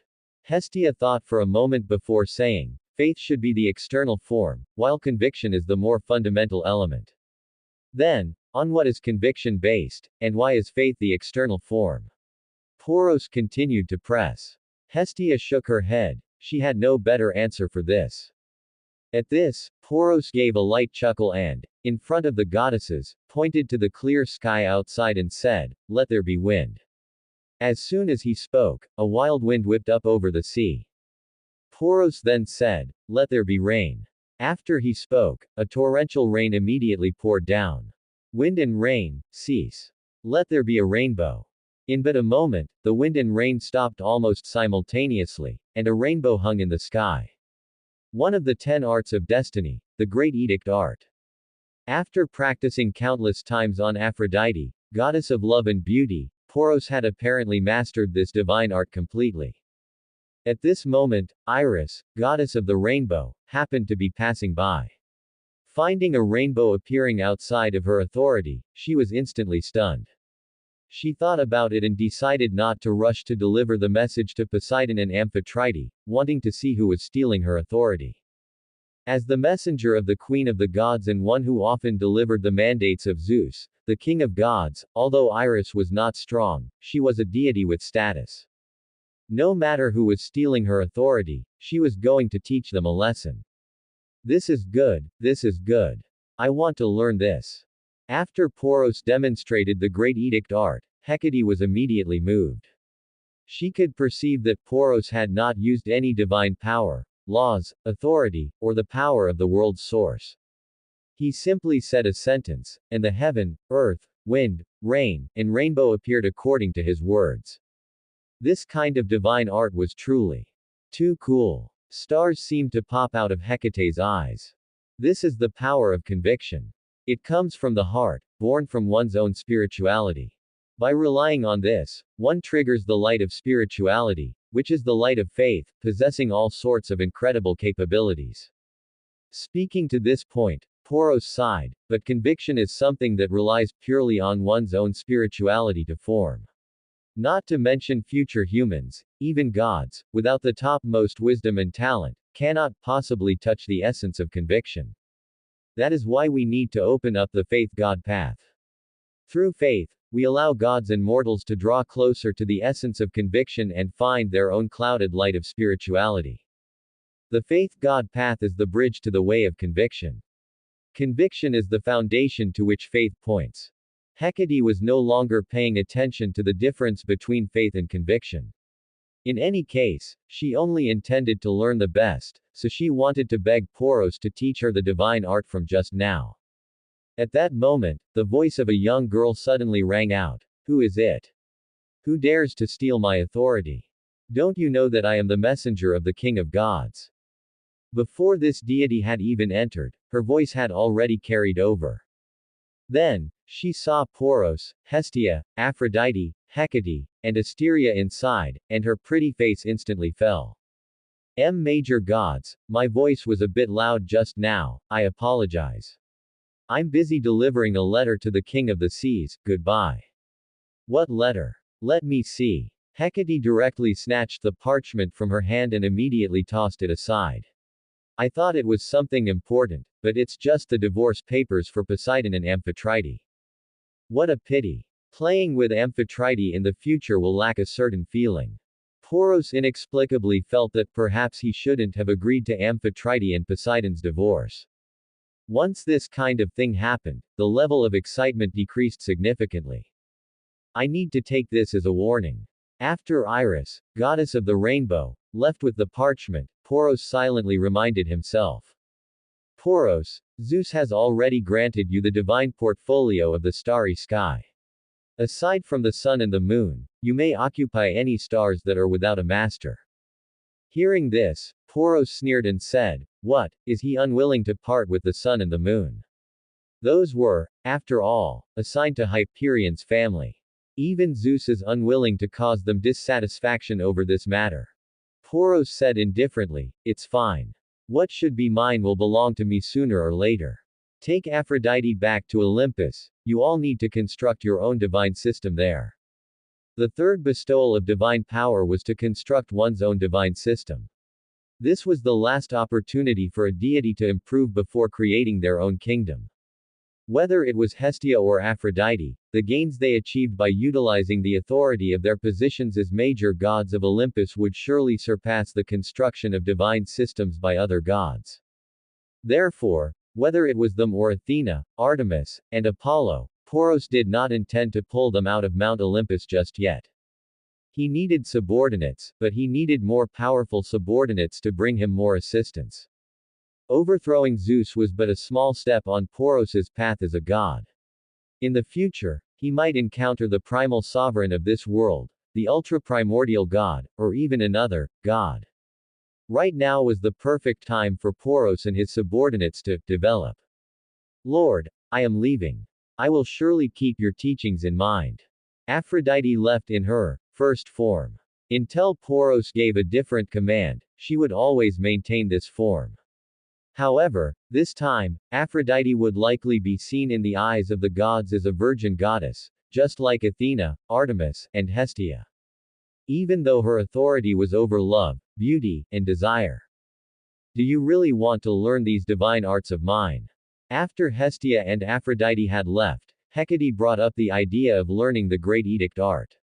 Especially since she knew that besides the Great Edict art, there were several other divine arts like the Great Light art, the Great Annihilation art, and the Great Teleportation art. Her eyes practically glowed. Hearing Poros's question, Hecate nodded heavily. Poros thought for a moment and suddenly spoke the prayer he had once given to Hestia and Amphitrite to Hecate. If you want to learn my divine arts, you need to make such a prayer. Are you still willing? Poros had originally thought Hecate would hesitate for a moment, but who knew she would be so decisive, speaking the prayer immediately. I, Hecate, revere the tree of life as the supreme tree, and the master of the tree of life as the supreme sovereign, the eternal creator. You are the one, and also the myriad, the beginning of the primal, and the end of all things. No matter what the path ahead holds, conviction shall not perish. This determination surprised even Poros. Compared to her, Hestia seemed indecisive, and Amphitrite was weighing pros and cons. Hecate did not hesitate or weigh anything, she simply knelt on one knee and made the prayer. Polos was somewhat puzzled. How could this goddess, who was destined to rule over magic in the future, so decisively step onto the path of holy light? Hecate, you. Asteria, goddess of shooting stars, who was guarding Hecate under the orders of the Lady of Night, turned pale at this moment. Mother Asteria, do not worry. I hold the authority of the crossroads. Standing at a triple-way intersection now, I naturally know which choice is the most correct. Asteria fell silent. Hecate was right about this, she indeed understood better than Asteria how the road ahead should be traveled. However, with such a thing happening, how was she supposed to account for it to the Lady of Night? The daughter the Lady of Night favored most had, in the blink of an eye, actually become the subordinate god of another deity. Though the Lady of Night had always treated her well as a divine messenger, even allowing her to become Hecate's foster mother. She understood in her heart that a ruler was a ruler. If the Lady of Night truly became enraged, her fate would surely be more miserable than those children of the night who had provoked Lady Nyx. Thinking of this, Asteria began to panic. It seems this sister-in-law's heart needs some soothing. Polos sensed the intense fluctuations in her heart. He didn't question her for the moment, but looked at the kneeling Hecate and let out a smiling sigh. You are so resolute that I really don't know how to treat you. Seeing Hecate's determination, he did not hesitate. With a casual wave, the staff of life flew into his hand. That most special green leaf shall be given to Hecate. He directly took out a green leaf and placed it in Hecate's hand. Swallow it, repeat the prayer, and add this sentence. Hecate didn't understand the meaning behind it, but she still did as Polos instructed. I, Hecate, in the name of the most hidden origin below the crown and above beauty, consecrate the tree of life as the supreme tree, and the master of the tree of life as the supreme ruler, the eternal creator. Hecate was not clear on what exactly the most hidden origin below the crown was. She also didn't know what the swallowed green leaf represented. But she was just that resolute, choosing to follow behind Polos and take him as her lord. Polos smiled and nodded to her. Give me your most devout faith, and I shall grant you the deepest foundation. Do not resist. You will step onto the path you desire and receive unexpected surprises. Hearing this, Hecate allowed Polos to control her, casting her into the tree of life upon the staff of life. Then, a flickering origin point began to circulate between the crown and the kingdom.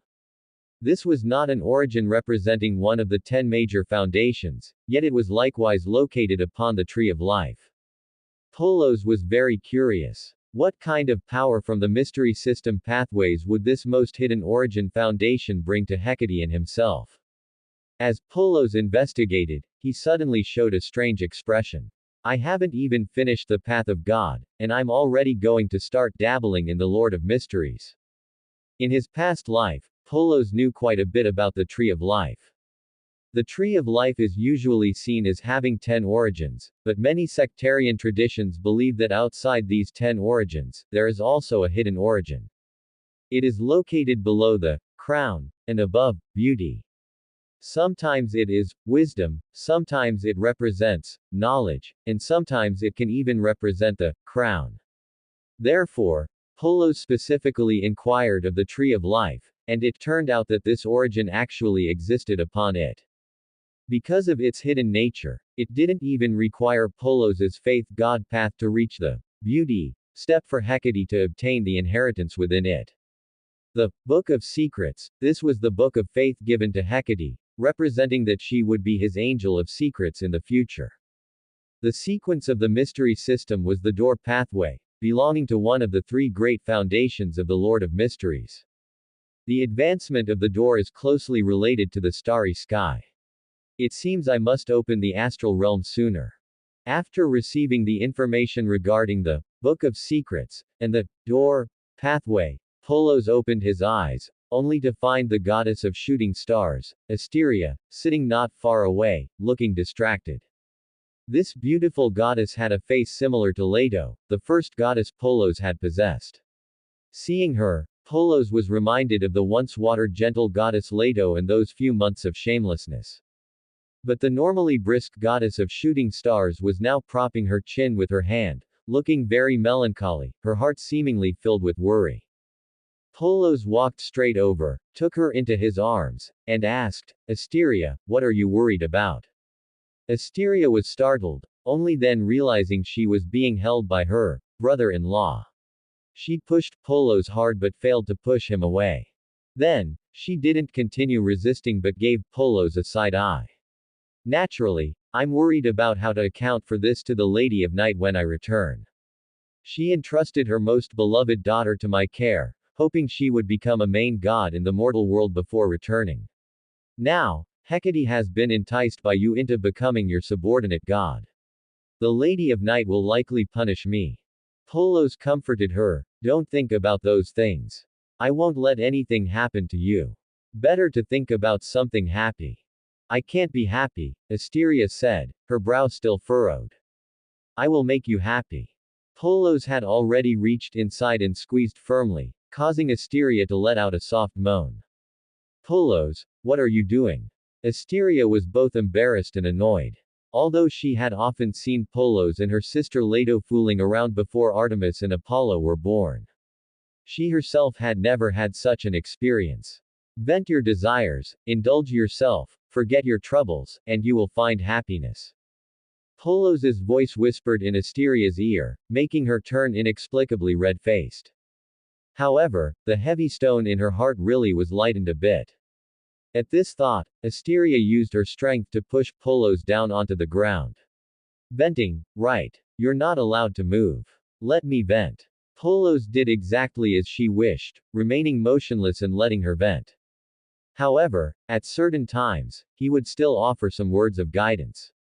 After all, this goddess of shooting stars had only ever watched the live broadcast, and had no practical experience. Aphrodite, goddess of love and beauty, you have finally returned. In the great hall of Olympus at this time, the 12 main gods were gathered together, sitting around the round table for the first time since the war with Typhon. Upon Aphrodite's return, Ares, god of war, immediately looked at her with a burning gaze. He found that the returned Aphrodite was more beautiful and moving than ever, even possessing a kind of holiness that made him not dare to desecrate her. The ugly Hephaestus, god of the forge and fire, was not as blatant as Ares, but he was stealing glances. Even King Zeus and Poseidon, king of the seas, acted as if nothing was wrong while their gazes swept across Aphrodite's face several times. Athena saw all of this. She smiled and looked toward Hera, queen of the gods. If I remember correctly, queen, you once said that whoever brought Polos before you, you would betroth Aphrodite to them. During the last war with Typhon, Polos appeared before you himself. So, what do you say? Hearing Athena's words, Hera gave Zeus a faint glance and then suddenly smiled as well. Then naturally, she shall be betrothed to Polos. No, I disagree. Ares was the first to object loudly. Hephaestus's face had originally dimmed, but seeing his brother Ares stand up and speak out, a look of anticipation flashed in his eyes. Hera looked coldly at Ares. Since when is it your turn to object? Hearing Hera's words, Ares seemed to wilt, not daring to speak further. Since he was a child, he had feared his mother, Hera. Every time he was disobedient, she would have Polos beat him, he was traumatized. Goddess of love and beauty, what say you? Aphrodite was incredibly excited to hear Hera's words, but her facial expression remained very calm. I, of course, agree. I do not agree. Finally, Zeus spoke, saying with righteous severity, Polos is destined to be the enemy of Olympus. It is impossible to betroth a main god to him as a wife. The goddess of love and beauty felt a surge of anger toward the speaking Zeus. How she had looked forward to becoming Polos' wife under Hera's betrothal. If that happened, Polos would surely dote on her even more. But all of this was ruined by Zeus. She did not speak. In this divine hall, she held the position of a main god in name only, without the right to make decisions. Aphrodite remained silent, but Hera let out a cold laugh. Do you think I don't know what you're thinking in your heart? Today, in my capacity as queen of the gods and goddess of marriage, I announce to the gods, Aphrodite shall either marry Polos or, like Hestia, become a virgin goddess. No one else shall have her. A virgin goddess then. That's better than letting Polos have her. On this matter, Zeus lacked the confidence to argue with Hera and reluctantly agreed to this decision. A pity. Poseidon, king of the seas, looked at the charming goddess of love and beauty. His position of sea queen was currently vacant, and Demeter was unwilling to be with him. Aphrodite would have actually been a good choice. But he didn't want to offend both Zeus and Hera at the same time, so he could only push that thought to the back of his mind. Ares, hearing his mother say Aphrodite would be a virgin goddess, was instantly indignant but didn't dare speak up. Hephaestus, on the other hand, felt joy in his heart. He understood that he could not have Aphrodite himself. As long as she didn't marry other gods, it was good news. Alright, let's get down to business. After this farce, Zeus brought up the main business, creating humans. This heavy responsibility was entrusted by Zeus to Athena. Polos is your full brother. Go find him and work together to create the next generation of humanity. I understand. Athena began to ponder what gift she should give Polos now that she had a legitimate reason to meet him. The quarrel on Mount Olympus was related to Polos, yet also had nothing to do with him. At this moment, he finally understood the meaning of that old saying from his previous life about the relationship between a brother-in-law and his sister-in-law. As the goddess of shooting stars sat in his lap, squirming with feigned reluctance, he felt that this was the correct way to enjoy things. To this end, Polos even specifically set up scenarios and dialogue for Asteria, having her play along to bring more pleasure.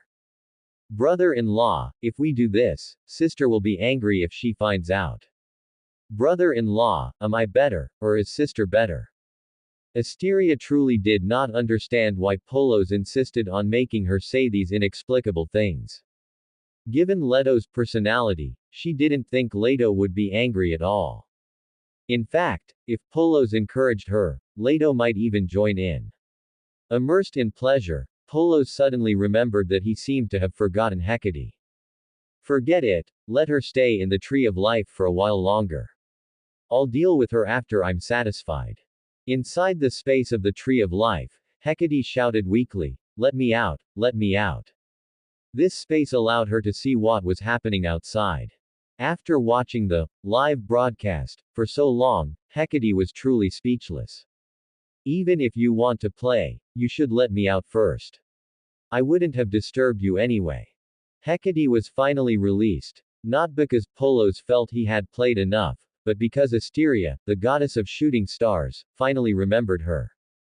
Upon emerging, Hecate's expression was incredibly foul, prompting Asteria to apologize repeatedly.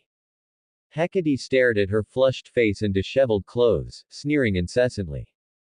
Heaven help her, in all her years, she had never witnessed such a provocative scene. These two had only cared about their own pleasure and completely cast her to the back of their minds. It would be strange if she were happy. All right, don't be unhappy. Once you've reached the entry level of the faith god path, we'll go into the starry sky to help you complete your promotion. The Lord of Mysteries, or the Celestial Worthy, wields the power of mystery.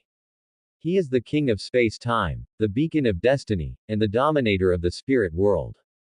Beneath him are three pathways: door, error, and the fool. Unlike the five pathways under God, where each clearly represents a specific aspect of God, these are distinct. These three pathways are a blended combination that together build the foundation of the Lord of Mysteries. For instance, the door pathway represents space and a portion of destiny, while also possessing characteristics that transcend the spirit world. Thus, its promotion rituals are closely tied to the starry sky. Hecate had already reached Sequence 3, Wanderer. The subsequent Sequence 2, Planeswalker, Sequence 1, Key of Stars, and the Sequence Door all required rituals to be completed in the starry sky. She naturally understood this, saying in a slightly low voice, "The current starry sky cannot satisfy my conditions." As a Sequence 2 Planeswalker, she needed to leave legends in 9 different places within the starry sky. Since they were legends, they naturally needed to be known by living beings. In the current starry sky, aside from those gods with starry sky authority who occasionally visited, there were no other living beings. Polos stroked her black hair and said, "Don't worry. The future starry sky won't be like it is now." Once he opened up the astral realm, living beings would naturally appear within it, becoming one of the foundations of the astral realm. Even if there weren't any, he would create them. Hecate nodded. Although the door pathway of the mystery system interested her, allowing her to open doors and wander anywhere once she became a Sequence true god. This was ultimately just a pleasant surprise. Her original goal was the path of faith. Once she stepped onto this path, she could learn Polos's powerful divine arts. However, what happened next was beyond Polos's expectations. This goddess of the path and incarnation of the dark moon, who was so determined to step onto the faith god path, had talent that was simply too poor. She couldn't compare to someone like Hestia, who quickly grasped the holy light after receiving the Book of Foundation. She even seemed somewhat inferior to deities like Amphitrite, who didn't even value the faith god path that highly. After several days, Hecate could not even manage the first step, nurturing holy light within her soul. Without completing this step, it was impossible to learn the 10 arts of destiny, which were closely linked to holy light. Hecate was distressed, and Polos was puzzled. When he explained the great teleportation art to her, she understood it perfectly, and he could even gain inspiration from her insights. Why, then, could she not achieve the simplest entry-level holy light? I think I might know why. As the two of them were agonizing over it, Asteria, the goddess of shooting stars, seemed to think of something and spoke up timidly. What is the reason? Polos and Hecate looked at her simultaneously. Asteria gave a wry smile and said, "I remember when Hecate was born, the Lady of Night once said that as her youngest daughter, Hecate was destined to be different. Using her authority over the night, she gave Hecate a blessing, claiming that in the future, Hecate would have the power to rule the night in her stead. Perhaps Hecate's inability to produce the holy light you speak of is related to the Lady of Night's blessing." Hearing this, Hecate was simply speechless. The reason she had been unable to grasp the holy light for so long was actually because her mother, the Lady of Night, treated her too well and had too high expectations. So, I think you two should just give up. The Lady of Night has already arranged a divine path for Hecate that is destined to be glorious and powerful. She even mentioned that in the future, even Zeus might not necessarily be more powerful than Hecate. I will be that strong in the future. Hecate pointed at herself, seemingly in disbelief. Polos, however, was clear on this point. In the future, Hecate would indeed travel very far on the divine path. More importantly, she was also the goddess of magic, which was no ordinary divine office. To represent magic meant that the concept of a divine office no longer mattered, she herself would be synonymous with power. When the twilight of the gods arrived in the future, only the legacy of magic would remain in the shadows, constantly contending with the holy light of another church. So, Hecate, what is your decision? If you are willing to follow your mother's instructions, I don't mind, I can take back what you have received. Hecate said with a long face, naturally, I want to walk the path of faith, but I might really be unsuitable for this path now. She was ultimately unwilling to part with the path of faith and the pathway she had obtained. As long as you want to, there is naturally a way. There's a way. Hecate's eyes lit up, and she looked at Polos with anticipation. You will be my most special angel, witnessing all my darkness and sin, yet remaining unwavering in your faith in me. Can you do that? Darkness and sin. Hecate suddenly laughed. Do you mean things like what you and Asteria were doing? More than just that. Lust, slaughter, greed, deceit, pride, all of these could be my darkness and sin. Hecate expressed total disdain. Then show them all to me. I don't believe your darkness and sin could possibly surpass those of my brothers and sisters. Only then did Polos remember that after Nyx, the Lady of Night, had given birth to Charon, Ether, and Hemera with Erebus of the underworld, she had also birthed a vast number of deities on her own before Hecate. These deities held negative divine offices and authorities, such as mockery, retribution, deceit, destruction, discord, poverty, aging, vice, decay, death, and lust. Hecate had grown up in the realm where they lived since she was a child. Perhaps you really are suited for this path, my future fallen archangel. Polos's method was to have Hecate not follow the normal path of faith, but rather slowly fall into corruption while following him. Ultimately, she would walk a path diametrically opposed to that of most angels. At that time, what Hecate would master would not be holy light, but the darkness that corresponded to it. However, this darkness would share the same source as holy light, allowing her to learn the 10 arts of destiny through it. The only difference was that the great light art within it would need to be renamed the great darkness art. After hearing Polos's words, Hecate was instantly satisfied, her eyes curving into crescents like the moon. Fallen Archangel. I like this name. It sounds extraordinary just by listening to it. Then Polos, my lord, hurry up and turn dark. I'll watch from the side. How about we start right now, starting with Asteria? Hecate had already gotten into the rhythm, this time actually urging them to do something different. Polos smiled. Don't be in such a hurry. There will be plenty of times for you to give me a push from behind. But for now, we have a guest. A guest. Who is it? Me. A beautiful goddess radiating golden light arrived at the island where Polos lived from the sea. She was Polos's elder sister, the daughter of Zeus and Métis, Athena, goddess of wisdom. Athena, what are you doing here? God King Zeus had many daughters, including the 3 Horae, the 3 Fates, the 3 Graces, the 9 Muses, and so on. But it was widely acknowledged that Zeus's favorites were the younger Athena, goddess of wisdom, and Artemis, goddess of the hunt. For some reason, Hecate got along well with Artemis but always found Athena irritating. Polos is my younger brother. I don't need to explain myself to you for coming to my own home, do I? On the contrary, Hecate, why are you at my house? As expected, Hecate felt there was a reason she didn't like Athena. Just as Hecate disliked Athena, Athena also disliked this daughter of the night. Polos watched them bicker, lost in thought. Once they all became angels of heaven, the future heaven would certainly be quite lively. This was the fourth meeting between Polos and Athena. Their life inside Zeus's belly was unknown to any deity other than Métis.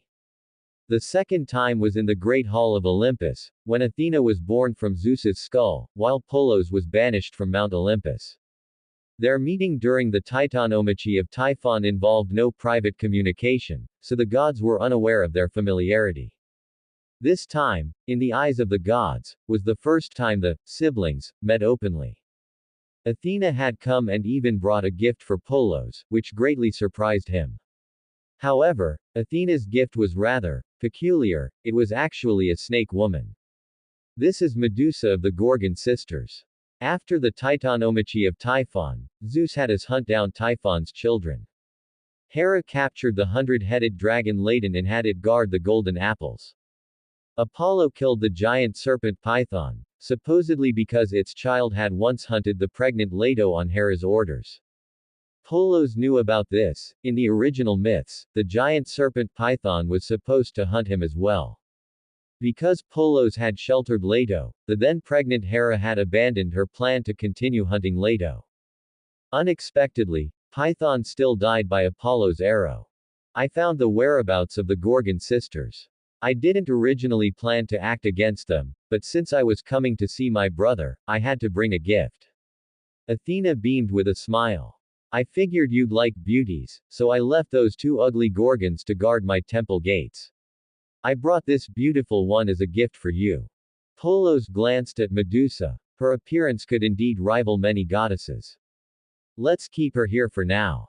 Keeping a snake woman to play with occasionally was no big deal. But at this moment, Polos had just finished his dalliance with Asteria, goddess of shooting stars, and had no interest in playing with a snake.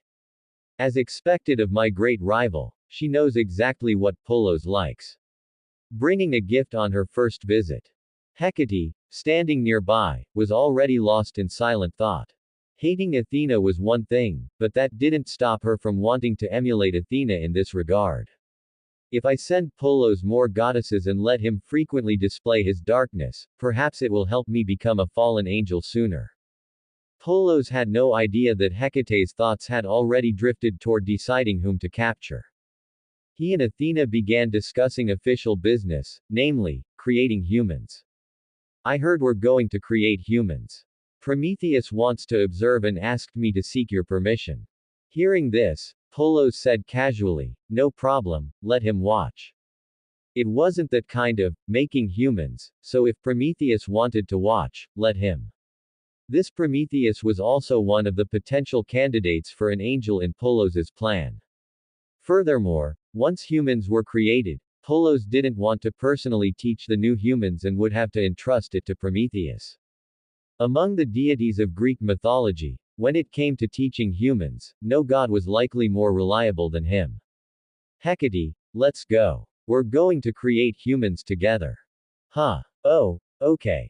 Hecate was snapped out of her distractions when Polos tapped her on the head. While following behind Polos, Athena, and Asteria, she thought to herself that her sisters, aside from Hemera, the daylight who was already married to Ether, seemed a bit lackluster. Her mother was perfect, but she feared Polos wouldn't have the courage. Sigh. Difficult, difficult, difficult. Hecate sighed inwardly as she followed Polos to a scenic spot on the earth. With mountains, water, and a mud pit, it was the perfect place for Polos to create humans, which Athena had helped find. Here, the earth was covered with flowers and wild grass, scattered with various animals, birds in the sky and fish in the water. All that was missing was humanity. So, God of opportunity and creation, how do you plan to create humans? And what traits do you intend to give them? The bearded second-generation Titan god Prometheus was already waiting for them there. Upon seeing Polos, he asked somewhat eagerly about his plans for creating humans. There were many ways to create humans, and the traits bestowed upon them would differ accordingly. For instance, the last generation king of gods Cronus had directly sprinkled his own blood onto the earth, from which the first generation of golden humans grew. For example, when Zeus first created the silver humans, he also imitated Cronus's method, but the silver humans he created were quite inferior to the golden humans. Later, after Zeus destroyed the silver humans, he mixed his blood with anger and sprinkled it haphazardly on the earth, resulting in the third generation of bronze humans, who were naturally fond of conflict and slaughter. This time, it was Polos and Athena creating humans, and Prometheus really didn't want to see another race like the bronze humans appear. Hearing this, Polos said with a smile, "This time, neither Athena nor I will use divine blood. Instead, we will mold human forms directly from clay. Then, I'll have her instill wisdom into the new humans. That should be enough." His method of creating humans was, of course, a combination of East and West, using whatever worked. Hearing this, Prometheus looked like he wanted to say something but hesitated. Polos, feeling uncomfortable for him, said, "If you have any suggestions, just say them." Prometheus smiled sheepishly and then took out a pottery jar, handing it to Polos. "These are traits I've extracted from various animals. It contains the bravery of a lion, the loyalty and cleverness of a dog, the diligence of a horse, the foresight of an eagle, the strength of a bear, the gentleness of a dove, the cunning of a fox, the timidity of a rabbit, and the greed of a wolf. I've blended them together, thinking that perhaps they could become the traits of the new generation of humans." Polos thought for a moment and didn't refuse Prometheus's kindness. "Nice idea, I'll use it." Hearing Polos say this, Prometheus immediately showed a gratified smile. Although he wasn't the one creating the humans, it felt no different than if he were. Soon, Polos molded the first man, infused him with the traits Prometheus mentioned, and then handed him to Athena. Athena gently breathed a puff of air, and the man came to life. Polos directly took one of the man's ribs, mixed it with clay, and molded a woman. Athena did the same, and the second person in the world, the first woman, appeared. Next, Polos stopped molding by hand. Instead, he continued to follow the human creation method of a certain Eastern goddess. After separating Uranus's, as you will golden-banded staff, from the tree of life, he dipped it deep into the mud pit until it was covered in clay. Then, he flicked the clay onto the earth. At the same time, he also flicked the essence blood from the sea-calming needle that had been refined by the tree of life. Countless humans were sprinkled one after another across the nearby land. Polos's divine power of creation merged with Athena's divine power of wisdom, covering all these humans. Thus, a brand new race of humans was created. This generation of humans could be called the Black Iron humans. At the moment the creation of humans ended, Polos's innate divine power underwent a transformation almost instantly. His divine power surged within his body, impacting his authority and naturally giving rise to laws along that authority. A divine pressure radiated from him, causing Athena and Hecate to be momentarily stunned. They didn't understand what was happening to Polos and were even somewhat worried. But from a distance, Prometheus the foresighted and Asteria, goddess of shooting stars, immediately realized, Polos is about to become a main god. What? He's only just becoming a main god. It was no wonder Athena and Hecate were so surprised. During the Titanomachy of Typhon, the strength Polos displayed had already surpassed many main gods who had established their own divine systems. At that time, he could already contend with God King Zeus and survived being struck by Zeus's thunderbolt artifacts and the origin power of heaven and earth. Later, while at sea, he fought a great battle against Tartarus, the abyss, who was possessing Typhon, and forced Tartarus back into the abyss. Both Athena and Hecate regarded him as an existence close to a ruler. Now, Prometheus was actually telling them that Polos had only just broken through to become a main god at this time. It is indeed a bit strange, but this state is exactly the same as when I first became a main god. I shouldn't be mistaken. Prometheus had become a main god before the Titanomachy. At that time, within Cronus's divine court, he held the divine office of Prometheus the Foresighted, and by leveraging this authority, he became a main god. As for Asteria, the goddess of shooting stars, she became a main god after becoming an emissary for Nyx and utilizing the divine office bestowed by the Lady of Night to extend her reach and stir the power of heaven and earth. The methods of becoming a main god differ, but the state of using divine power and laws through the authority of a divine office to touch the relevant power of heaven and earth is similar. This is also the necessary path for all deities to become main gods. At this moment, Polos was walking upon this very path. His divine path was split in three. Neither the faith god path nor the path of the world's natural-born deities had actually reached the level of a main god. The reason he could previously contend with Zeus and face Tartarus was entirely due to the mystery system, a system that required no self-cultivation, which gained half the status of an old one after Hestia and Amphitrite broke through one after another. He could not walk only that single path, his other divine paths needed to keep up as well. Now, the path of a natural-born deity had achieved a breakthrough after the creation of humans. Polos's divine office was that of the god of opportunity and creation. Opportunity represents the chances and ways forward in fate. During this time, Polos had found ways forward for many silver humans and bronze humans. At the same time, he had also found new opportunities and ways forward for several deities, such as Hestia, Amphitrite, and Hecate. He had long possessed insights regarding this authority. This act of creating humans had greatly strengthened his authority over creation. Thus, naturally, his divine power and laws followed his authority to touch the power of heaven and earth. The power of heaven and earth is not the source of heaven and earth itself, but rather a manifestation of the source power in certain aspects, serving to elevate the laws. For instance, the powers of heaven and earth that Polos touched and could use were all parts related to his authority. In battles against deities, he could stir the power of heaven and earth to easily find a way out, and he could freely use that power to create things to suppress other gods. No, if it were only this much, then these two authorities would seem a bit too trivial. Polos's divine office was not related to the material and did not intuitively manifest powerful strength. However, he knew very well that the authorities represented by these two divine offices could not possibly be limited to just these means. Soon, after sensing the power of heaven and earth he could use, Polos had a sudden realization. If opportunity continued to grow, it could stir fate at any time. In the future, creation would be able to directly create other powers of heaven and earth.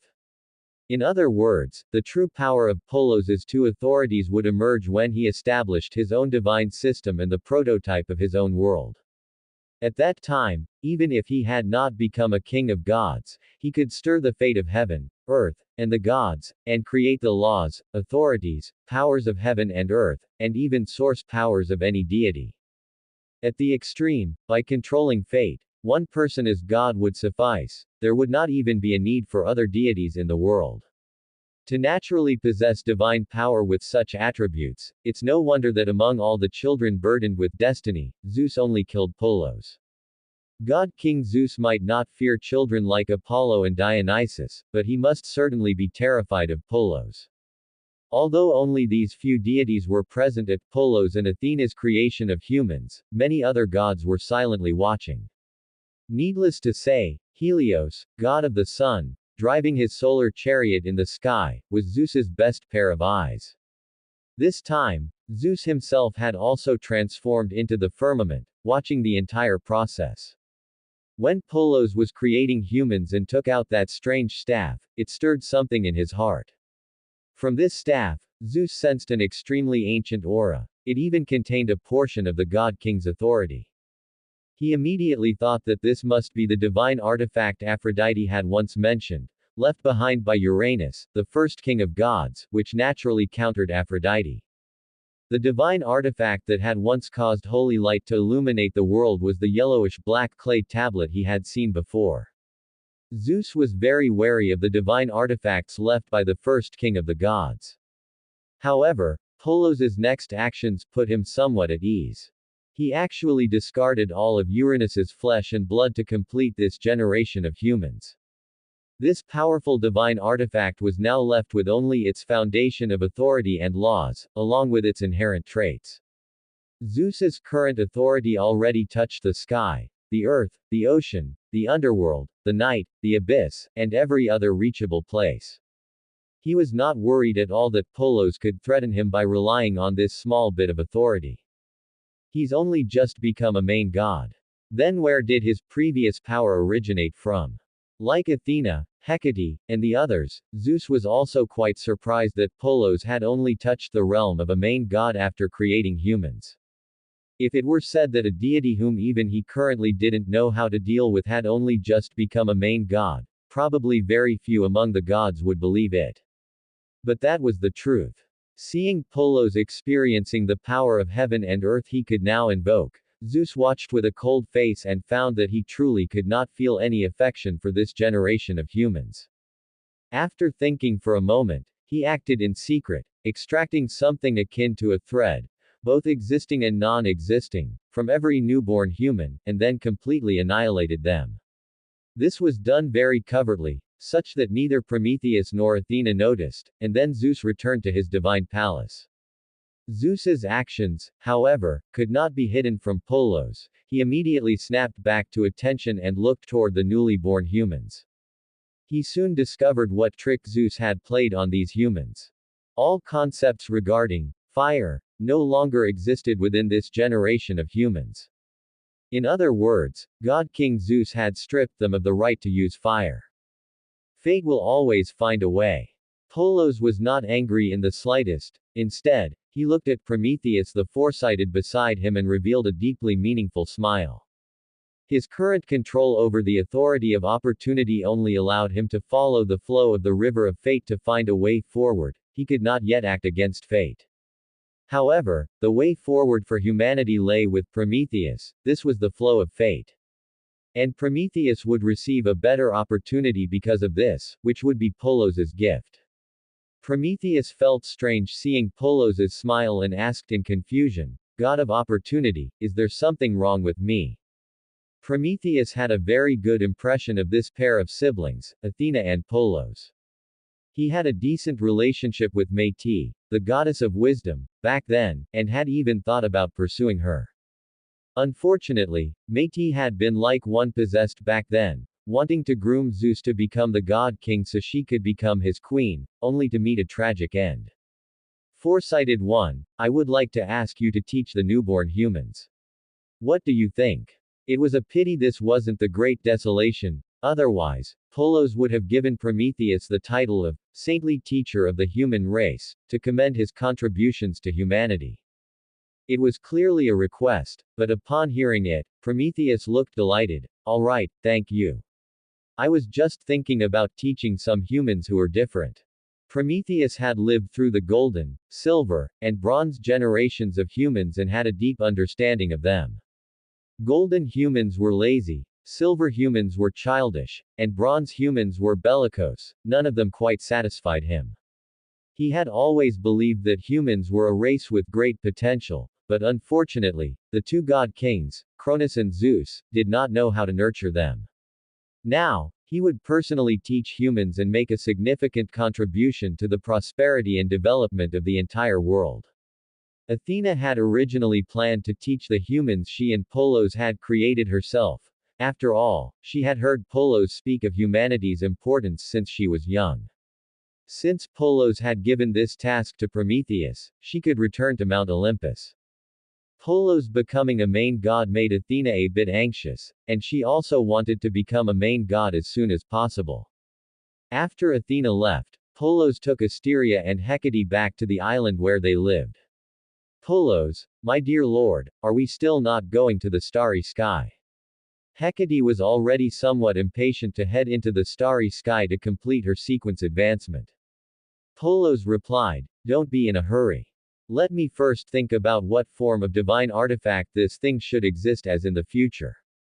His gaze turned toward the remaining authority, laws, and traits left after the golden banded staff had disappeared. This, golden banded staff, had begun to evolve after the human creation event, The essence and blood belonging to his original body had been used by Polos, becoming the most primal source power dispersed among humanity.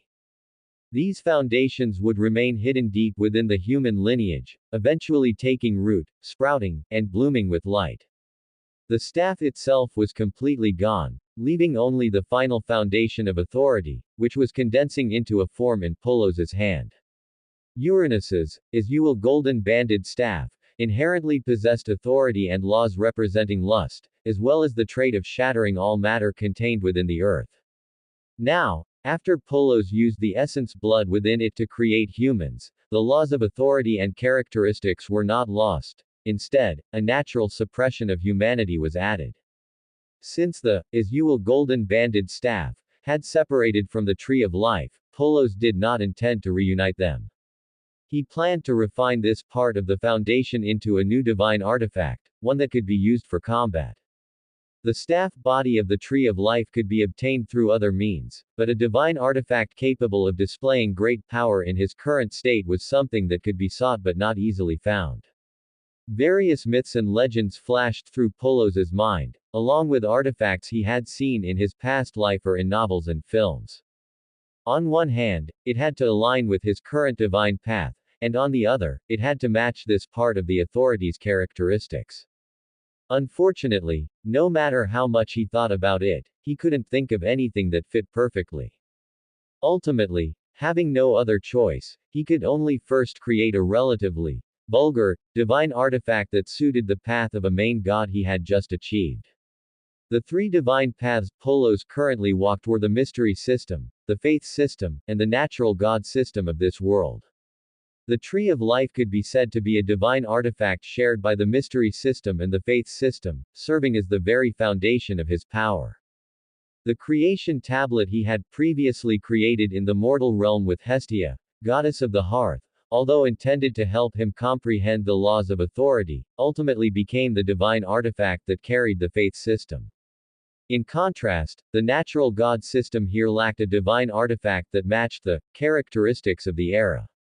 With the remaining foundation and authority of Uranus, the first king of gods, coupled with its natural restraint over matter, its lustful influence on the spirit, and its suppression of all humanity, it could surely become Polos's divine artifact. Furthermore, because it had been used to create humans, the stronger the human race became in the future, the more powerful this divine artifact would grow. This divine artifact might temporarily lack the source blessing of a dominant kingdom or the power provided by the world's origin, but the humans of the future would be its source of power. Polos had decided to use this as the foundation to forge a sword. However, at this moment, he had no suitable materials in hand and needed to pay a visit to Amphitrite to find some materials appropriate for his use. She had once been the Sea Queen, so she would surely have some collection and would definitely be wealthier than Hestia. Go to Amphitrite. Why? Hecate had now become Polos's hidden angel and would eventually become a fallen archangel. She naturally knew that before her, Polos already had two angels. One was the foundation angel Hestia, and the other was Amphitrite, who had just severed ties with Poseidon, king of the seas. She knew even better that both Hestia and Amphitrite had already promoted the sequences they obtained to the true god stage. Hestia had become the dreamer, and Amphitrite had become a tyrant, yet she knew not where her own door lay. I want to forge a divine artifact, but I'm still missing some materials. Polos did not hide it and stated his purpose. He had no choice, as a wandering soul who had traveled through time and space to this world. He had no idea who had benefited from his former collections in the mortal realm. What he currently possessed was only the heart of Janmu, which was integrated with his soul and had already transformed into the Tree of Life. There was also a creation tablet, which had been forged with the help of Hestia. You want to find materials to forge a divine artifact. Unexpectedly, when Hecate heard that Polos was going to ask a divorced goddess for something, her expression immediately became strange. You should have said so earlier, why be so conflicted? I have plenty of materials. With a casual wave of her hand, she scattered numerous treasures across the small island. They were a dazzling sight, radiant and colorful, illuminating the surrounding sea. Take a look, is there anything you need? Only then did Polos realize he had truly underestimated Hecate. She was actually a little wealthy lady. No, a very wealthy young girl. With her by his side, why bother looking for the former sea queen, Amphitrite? Without the slightest hesitation, Polos began searching through the materials Hecate had produced. Since Hecate was already his subordinate god, her things were his things, there was no need to distinguish between them. While he was searching, Hecate looked proud. When I was little, I loved looking for treasures in the night. Back then, my brothers and sisters all thought it was because I was young and liked toys. They had no idea that I was already preparing for the day my mother would divide the household. Sure enough, these toys can be put to use now. Polos had no intention of responding as he picked through Hecate's pile of toys, finally finding a suitable material. This thing contains the power of night, the power of daylight, and even the power of space. What exactly is its origin? In the end, Polos found a strange but suitable item. It was a grayish stone, hiding a sharpness within that made even him feel startled, yet its surface contained very primitive powers of night, daylight, and space. How did this end up in my treasury? I remember when I stole it as a child, my mother said it wasn't suitable for me and took it back. Hecate remembered the stone and said, when my mother was pregnant with Charon, Ether, and Hemera, the umbilical cord simply couldn't be cut, preventing them from being born. These were the 3 children born of Night and Erebus. Polos had not expected their birth to be so difficult. So, she spent many years grinding a small knife, and finally cut the umbilical cord, allowing the 3 of them to be born together. That small knife was wrapped in these primordial powers and gradually became this gray stone. Hearing Hecate's words, Polos couldn't help but look up at the deep night sky. It really is a wonderful gift. He realized that this item might be a gift from the Lady of Night. This primordial ruler must have been watching her youngest daughter, Hecate, all along. His conversation with Hecate just now had been heard by the night above. That was why this miraculous stone had appeared in Hecate's treasury. Since the Lady of Night dared to give it, Polos dared to take it. Moreover, Polos had to admit that he would absolutely never find a second material in this world more suitable than this. Incredibly sharp, a tool that had once separated night and daylight, and it even contained the most primitive powers of night, daylight, and space. You really want to use it? Hecate expressed concern. This thing is incredibly sturdy. One can't even find anything to break it apart, let alone forge it. In this world, there is no flame powerful enough. Hecate herself had torches, and the flames on them had the characteristic of guiding the way. Among many flames, they were considered quite unique and powerful. Therefore, she understood even better that of the flames she knew, none could refine this stone. Her flames wouldn't work, the flames of the Cyclops who forged artifacts for the 3 brothers of Zeus wouldn't work, and even the flames of Hestia, goddess of the hearth, probably wouldn't work. Polos smiled and said, in the past, there was no such flame, but in the future, there will be. The future. Hecate became interested. What future did you see? What kind of flame will appear? Polos did not answer her but looked toward the land across the sea. It seems we still need to take a trip to the mortal realm. It makes no difference to me, just don't forget to take me to the starry sky. Polos nodded and said, once I obtain the flame I need in the mortal realm, we will go to the starry sky. So, what flame is it exactly? On the way away from the island, Hecate was still pressing for an answer. Samadhi true fire. Polos uttered 4 strange syllables. Hecate didn't understand the meaning at all, assuming it was a flame Polos had named himself. In any case, in the current world, all sorts of new things were constantly being named by the gods. In the mortal realm, Prometheus clutched his hair, feeling somewhat helpless. He had been commissioned by Polos to teach the newborn humans, a task that made him very happy. These humans, as he had imagined, possessed various characteristics, fully embodying the diversity compatible with the mortal realm. But there was only one point. In the hearts of these humans, the concept of fire did not exist at all. As a forethinker, Prometheus immediately guessed that this was because Zeus had deprived humans of the right to use fire. The seeds of fire in the mortal realm are destined not to be born. I need to go to Mount Olympus to steal the seed of fire that represents Zeus to illuminate the mortal realm.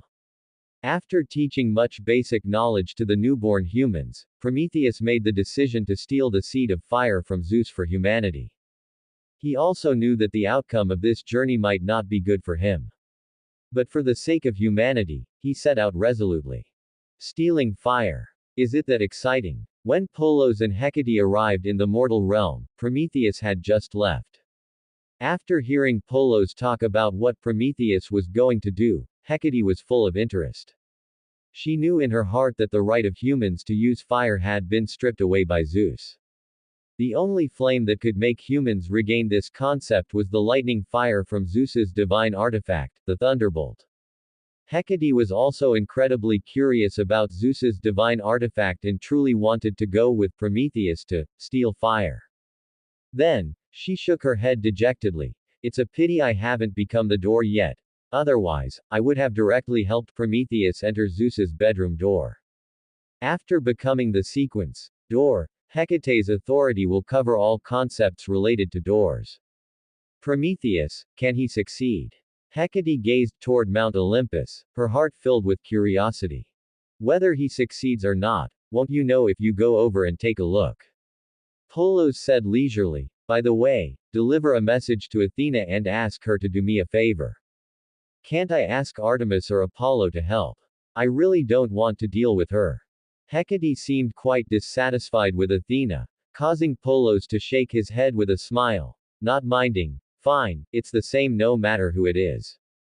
Afterward, he told her the message he needed her to deliver. This talented daughter of the night was instantly surprised. Is this your prophecy regarding Prometheus's fate? Within her authority, there were also some attributes of fate, but her touch upon fate was full of randomness and chance. This uncertainty made her afraid to study it casually even now. No, this is a wager placed upon Prometheus's fate. Hecate didn't understand his meaning, and Polos didn't explain further.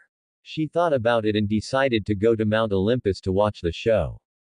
Since Hecate was going to watch the excitement, Asteria, goddess of shooting stars, naturally had to accompany her. This was her task in the mortal realm.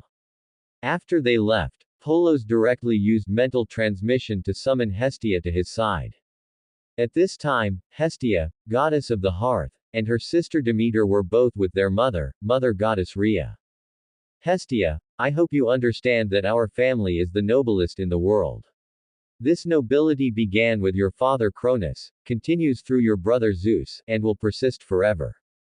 I do not wish for you to make the wrong choice and cause us to be ruled like other Titan god families. We are destined to rule over all other deities and all living beings. The former goddess of time, now mother goddess Rhea, was clearly chatting with her daughters, yet she sat upright, her beautiful face filled with an innate pride. Having learned from Zeus that her daughter seemed to intend to stand with Polos, she couldn't resist calling her over for a lecture. She was once the queen of the gods. After Zeus became the god king, even without the status of queen, she remained the respected mother goddess of the gods. If Polos truly overthrew Zeus and became the god king, what would she be? The god grandmother. She was not Earth Mother Gaia. Gaia did not need any status within the divine court, as her own strength represented everything. She was different. Without her status and position, she would be no different from her sisters like Tethys, goddess of the ocean, Theia, goddess of light, or Phoebe, goddess of radiance. She would never allow herself to become like that. Demeter, goddess of the harvest, looked at her elder sister strangely. She knew very well that her mother's words were directed at Hestia. Having been with her daughter Persephone previously, she didn't know what had happened. Hestia, goddess of the hearth, remained silent after hearing her mother's words, as was her custom. Having been swallowed into Cronus's belly since childhood, she had raised all her younger siblings herself. In terms of mother-daughter affection, there wasn't much between her and Rhea. It was simply Hestia's personality to dislike arguing, she just listened quietly to Rhea's words. Not refuting did not mean agreeing. Suddenly, she heard Polos's mental transmission, asking her to come over. Hestia immediately took her leave from her mother and departed without even waiting for Ray's reply. This action made Rhea, who was always proud and conscious of her status, tremble with rage, her curves heaving as if they were about to burst out. Demeter, go and see what on earth she is busy with. Upon hearing this, Demeter felt as if she had been granted a great amnesty and hurriedly left Ray's temple. Like her sister Hestia, she didn't particularly enjoy dealing with her mother, Rhea. Even though, in terms of looks and figure, she was the one most similar to Rhea. The curves of the two goddesses, especially their bountiful chests, were directly inherited from Earth Mother Gaia, giving them the capital to look down upon all other gods. Demeter hurriedly caught up with Hestia, only to find that her sister had actually sought out Polos. She had met Polos and was even filled with gratitude toward him, despite once having been ridden by him. Back in the era of the silver humans, she was anxiously searching for her daughter when she encountered her brother Poseidon, king of the seas, who tried to force himself on her. Even after she turned into a mare, Poseidon would not let her go. Just as Poseidon was about to turn into a stallion to have relations with her, Polos appeared, rescued her from Poseidon, and rode her to find Hestia. At that time, she had specifically looked back to see Poseidon, deceived by Polos, having relations with a real mare. Demeter arrived beside Hestia and Polos, only to find these two deities, one male and one female, in a crowded place. They ignored Demeter and were each busy with their own tasks. Hestia held a small wooden stick, inserted it into a piece of dry firewood, and rubbed it continuously. As for Polos, he held two ordinary-looking stones and struck them against each other repeatedly. Demeter had no idea what they were doing, and naturally, the many new humans surrounding them didn't know either. Out of reverence for Polos, the creator, they did not leave, nor did anyone speak, they just watched quietly from the side. At this time, it was deep in the night, the bright moon was hidden, and the sky was thick with clouds, obscuring the stars.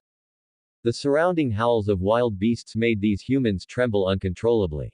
The night was long and without light, they were filled with fear from the bottom of their hearts, and the howling of beasts only intensified this dread. At that moment, from the direction of distant Mount Olympus, a roar suddenly erupted. Prometheus, you are seeking death. The voice of God King Zeus shook every corner of heaven and earth. It is time. Polos suddenly spoke, and Hestia understood his meaning. Her movements rubbing the wooden stick instantly accelerated, and with a sudden whoosh, a tiny flame appeared where the stick met the dry wood. Wow! The surrounding humans instantly saw light in the dark night and couldn't help but cheer. However, they did not know what this thing actually was. Almost at the same time, the stones in Polos's hands made a clack clack sound, and fire similarly appeared from the stones, igniting the dry branches prepared in advance. It was also at this time that the winds and clouds in the sky shifted, the weather turned gloomy and oppressive, making the humans feel uneasy. Yet, a middle-aged deity, holding a torch high, flew from the sky toward the mortal realm. Fire. When the humans saw the deity in the sky and the torch he held, they understood almost instantly what it was. The concept that had been stripped away by Zeus returned to humanity with the appearance of Prometheus's torch.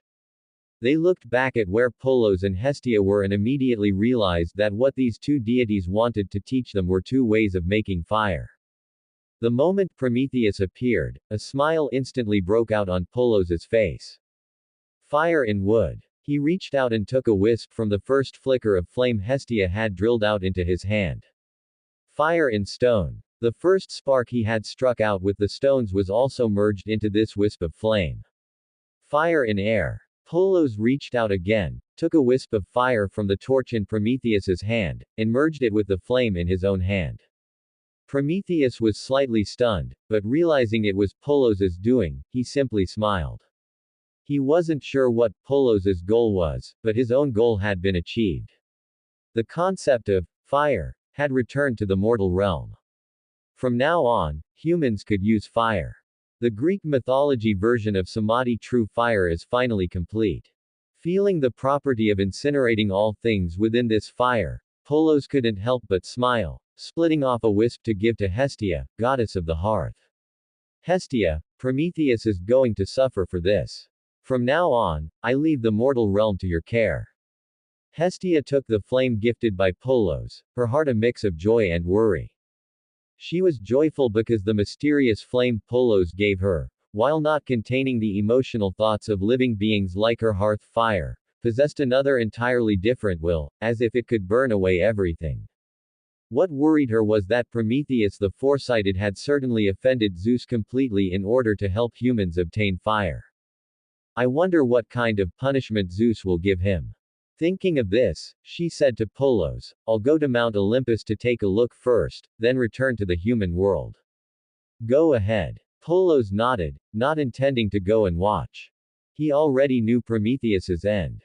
Because of his intervention, it would be even more miserable in the near future than in the original myths. He didn't mind, he would naturally compensate Prometheus in the future. But for now, he needed to suffer for humanity, this was the path he had to walk. While Polos didn't go to watch, Hecate was full of interest and stayed on Mount Olympus. After bringing the concept of fire to the human world, Prometheus obediently went to the great hall of Olympus to face the furious Zeus. Originally, Zeus was having an affair with an Olympian handmaiden, in a state of boundless pleasure. Worried that his lightning would harm the handmaiden, he had set it aside. After all, this divine artifact, which held his authority and divine power and was birthed by heaven and earth, could not be controlled at will because his authority as the God King was not yet complete. Especially in moments of joy, its power was prone to overflowing. But he hadn't expected that Prometheus would dare to sneak into his temple at such a time, draw out a trace of lightning fire, and bring it to the human world.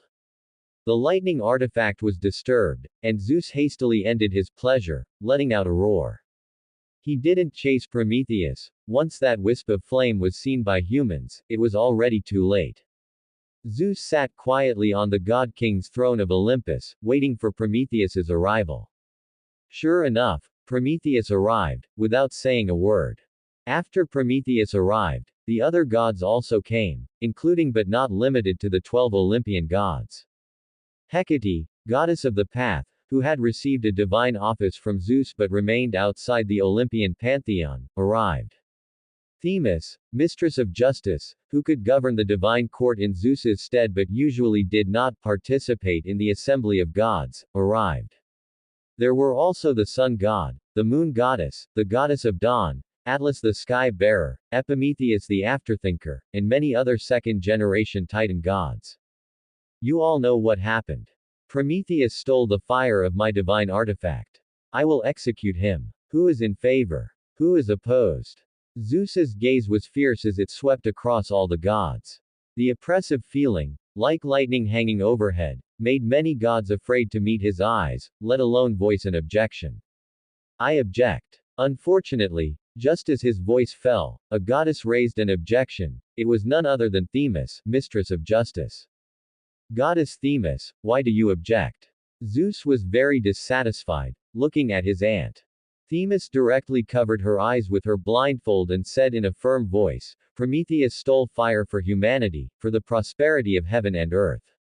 He should not be executed. She did not stand from Zeus's perspective, but from the perspective of the entire world. Hearing this, Zeus's brows furrowed deeply. He had known for a long time that humanity was important.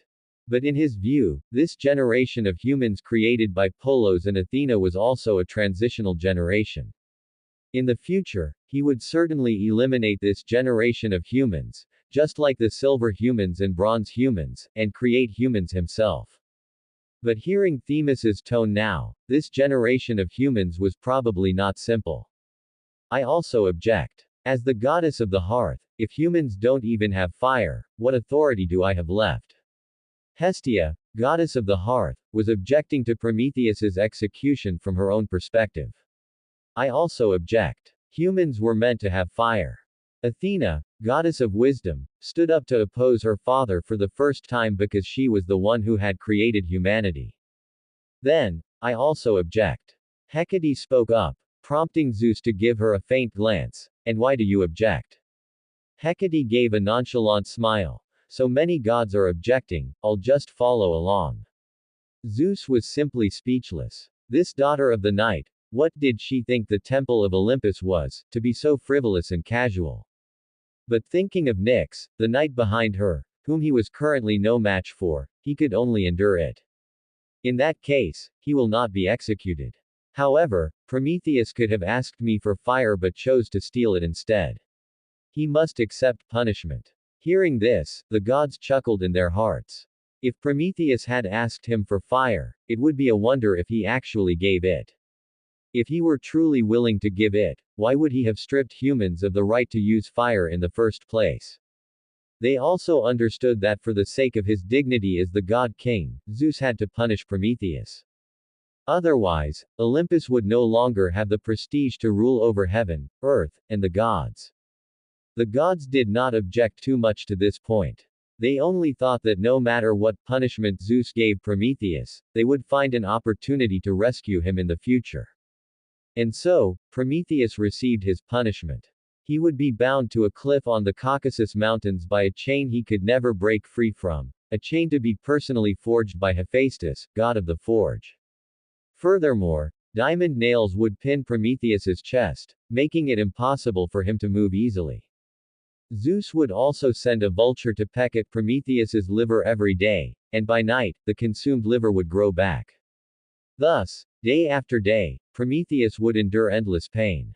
At this moment, Apollo suddenly suggested hanging Prometheus upside down, which could make him suffer even more. After this suggestion was made, many gods looked at Apollo with dissatisfaction. They didn't expect Apollo, whose divine office was light, to offer such a dark suggestion. But Zeus gave Apollo a look of appreciation, feeling that this son was of one mind with him, making all his years of careful cultivation worthwhile. At this moment, Apollo smiled bitterly in his heart. Hecate had originally approached his sister Artemis about this matter, but Apollo had overheard it nearby. The god of light knew very well that this was not a good thing. Therefore, he proposed the suggestion before Artemis could. Let the task of offending the gods be done by him. Apollo indeed offended many gods because of this. And most of these gods were those with good intentions or a sense of justice, such as Themis, mistress of justice, and Athena, goddess of wisdom. But he truly had no choice. If he didn't stand up and say those words, Artemis would have. As a younger brother, wasn't it his duty to protect his sister? Only Zeus was happy, believing that his child Apollo was venting anger on behalf of his father. Next, Hephaestus, god of the forge, another who truly pleased his father, quickly forged the chains Zeus had ordered. On the Caucasus Mountains in the human world, there was now an upside-down god, guarded by the two children of Styx, goddess of oaths. He would suffer here from the wind, sun, and rain, and have his liver gnawed daily by an eagle, enduring endless pain. But humanity would forever remember this hanged man, punished by the god king for their sake, Prometheus. Before Polos and Hecate headed to the starry sky, they specifically passed by and took a look at him. I don't understand why Prometheus must be hung upside down. Apollo's proposal in the Great Hall of Olympus was the request Polos had Hecate pass along. If he isn't hung upside down, how can he become the hanged man in the future? That's right, the hanged man, one of the 5 true gods under the oldest pillar, God. Polos didn't know which origin provided the mystery pathway for the hanged man, but he felt that among all the gods of Greek mythology, Prometheus was undoubtedly the most suitable to become the hanged man. Compared to the hanged man, Prometheus simply lacked an upside-down posture. So, Polos provided it for him directly, considering it helping him perform the role in advance. Otherwise, he wouldn't be the hanged man, but the chained god. But the chained god sequence didn't seem to be within the 3 major oldest pillars deduced from the Tree of Life. Hestia, performing her duties as the goddess of the hearth among humans, would continuously spread the deeds of Prometheus, ensuring all humanity knew a god was suffering for them. After taking a deep look at the suffering Prometheus, Polos did not disturb him and took Hecate and Asteria toward the starry sky. That's the end of part 4. Part 5 is coming soon. Thanks for watching. Please subscribe and support our channel for more stories.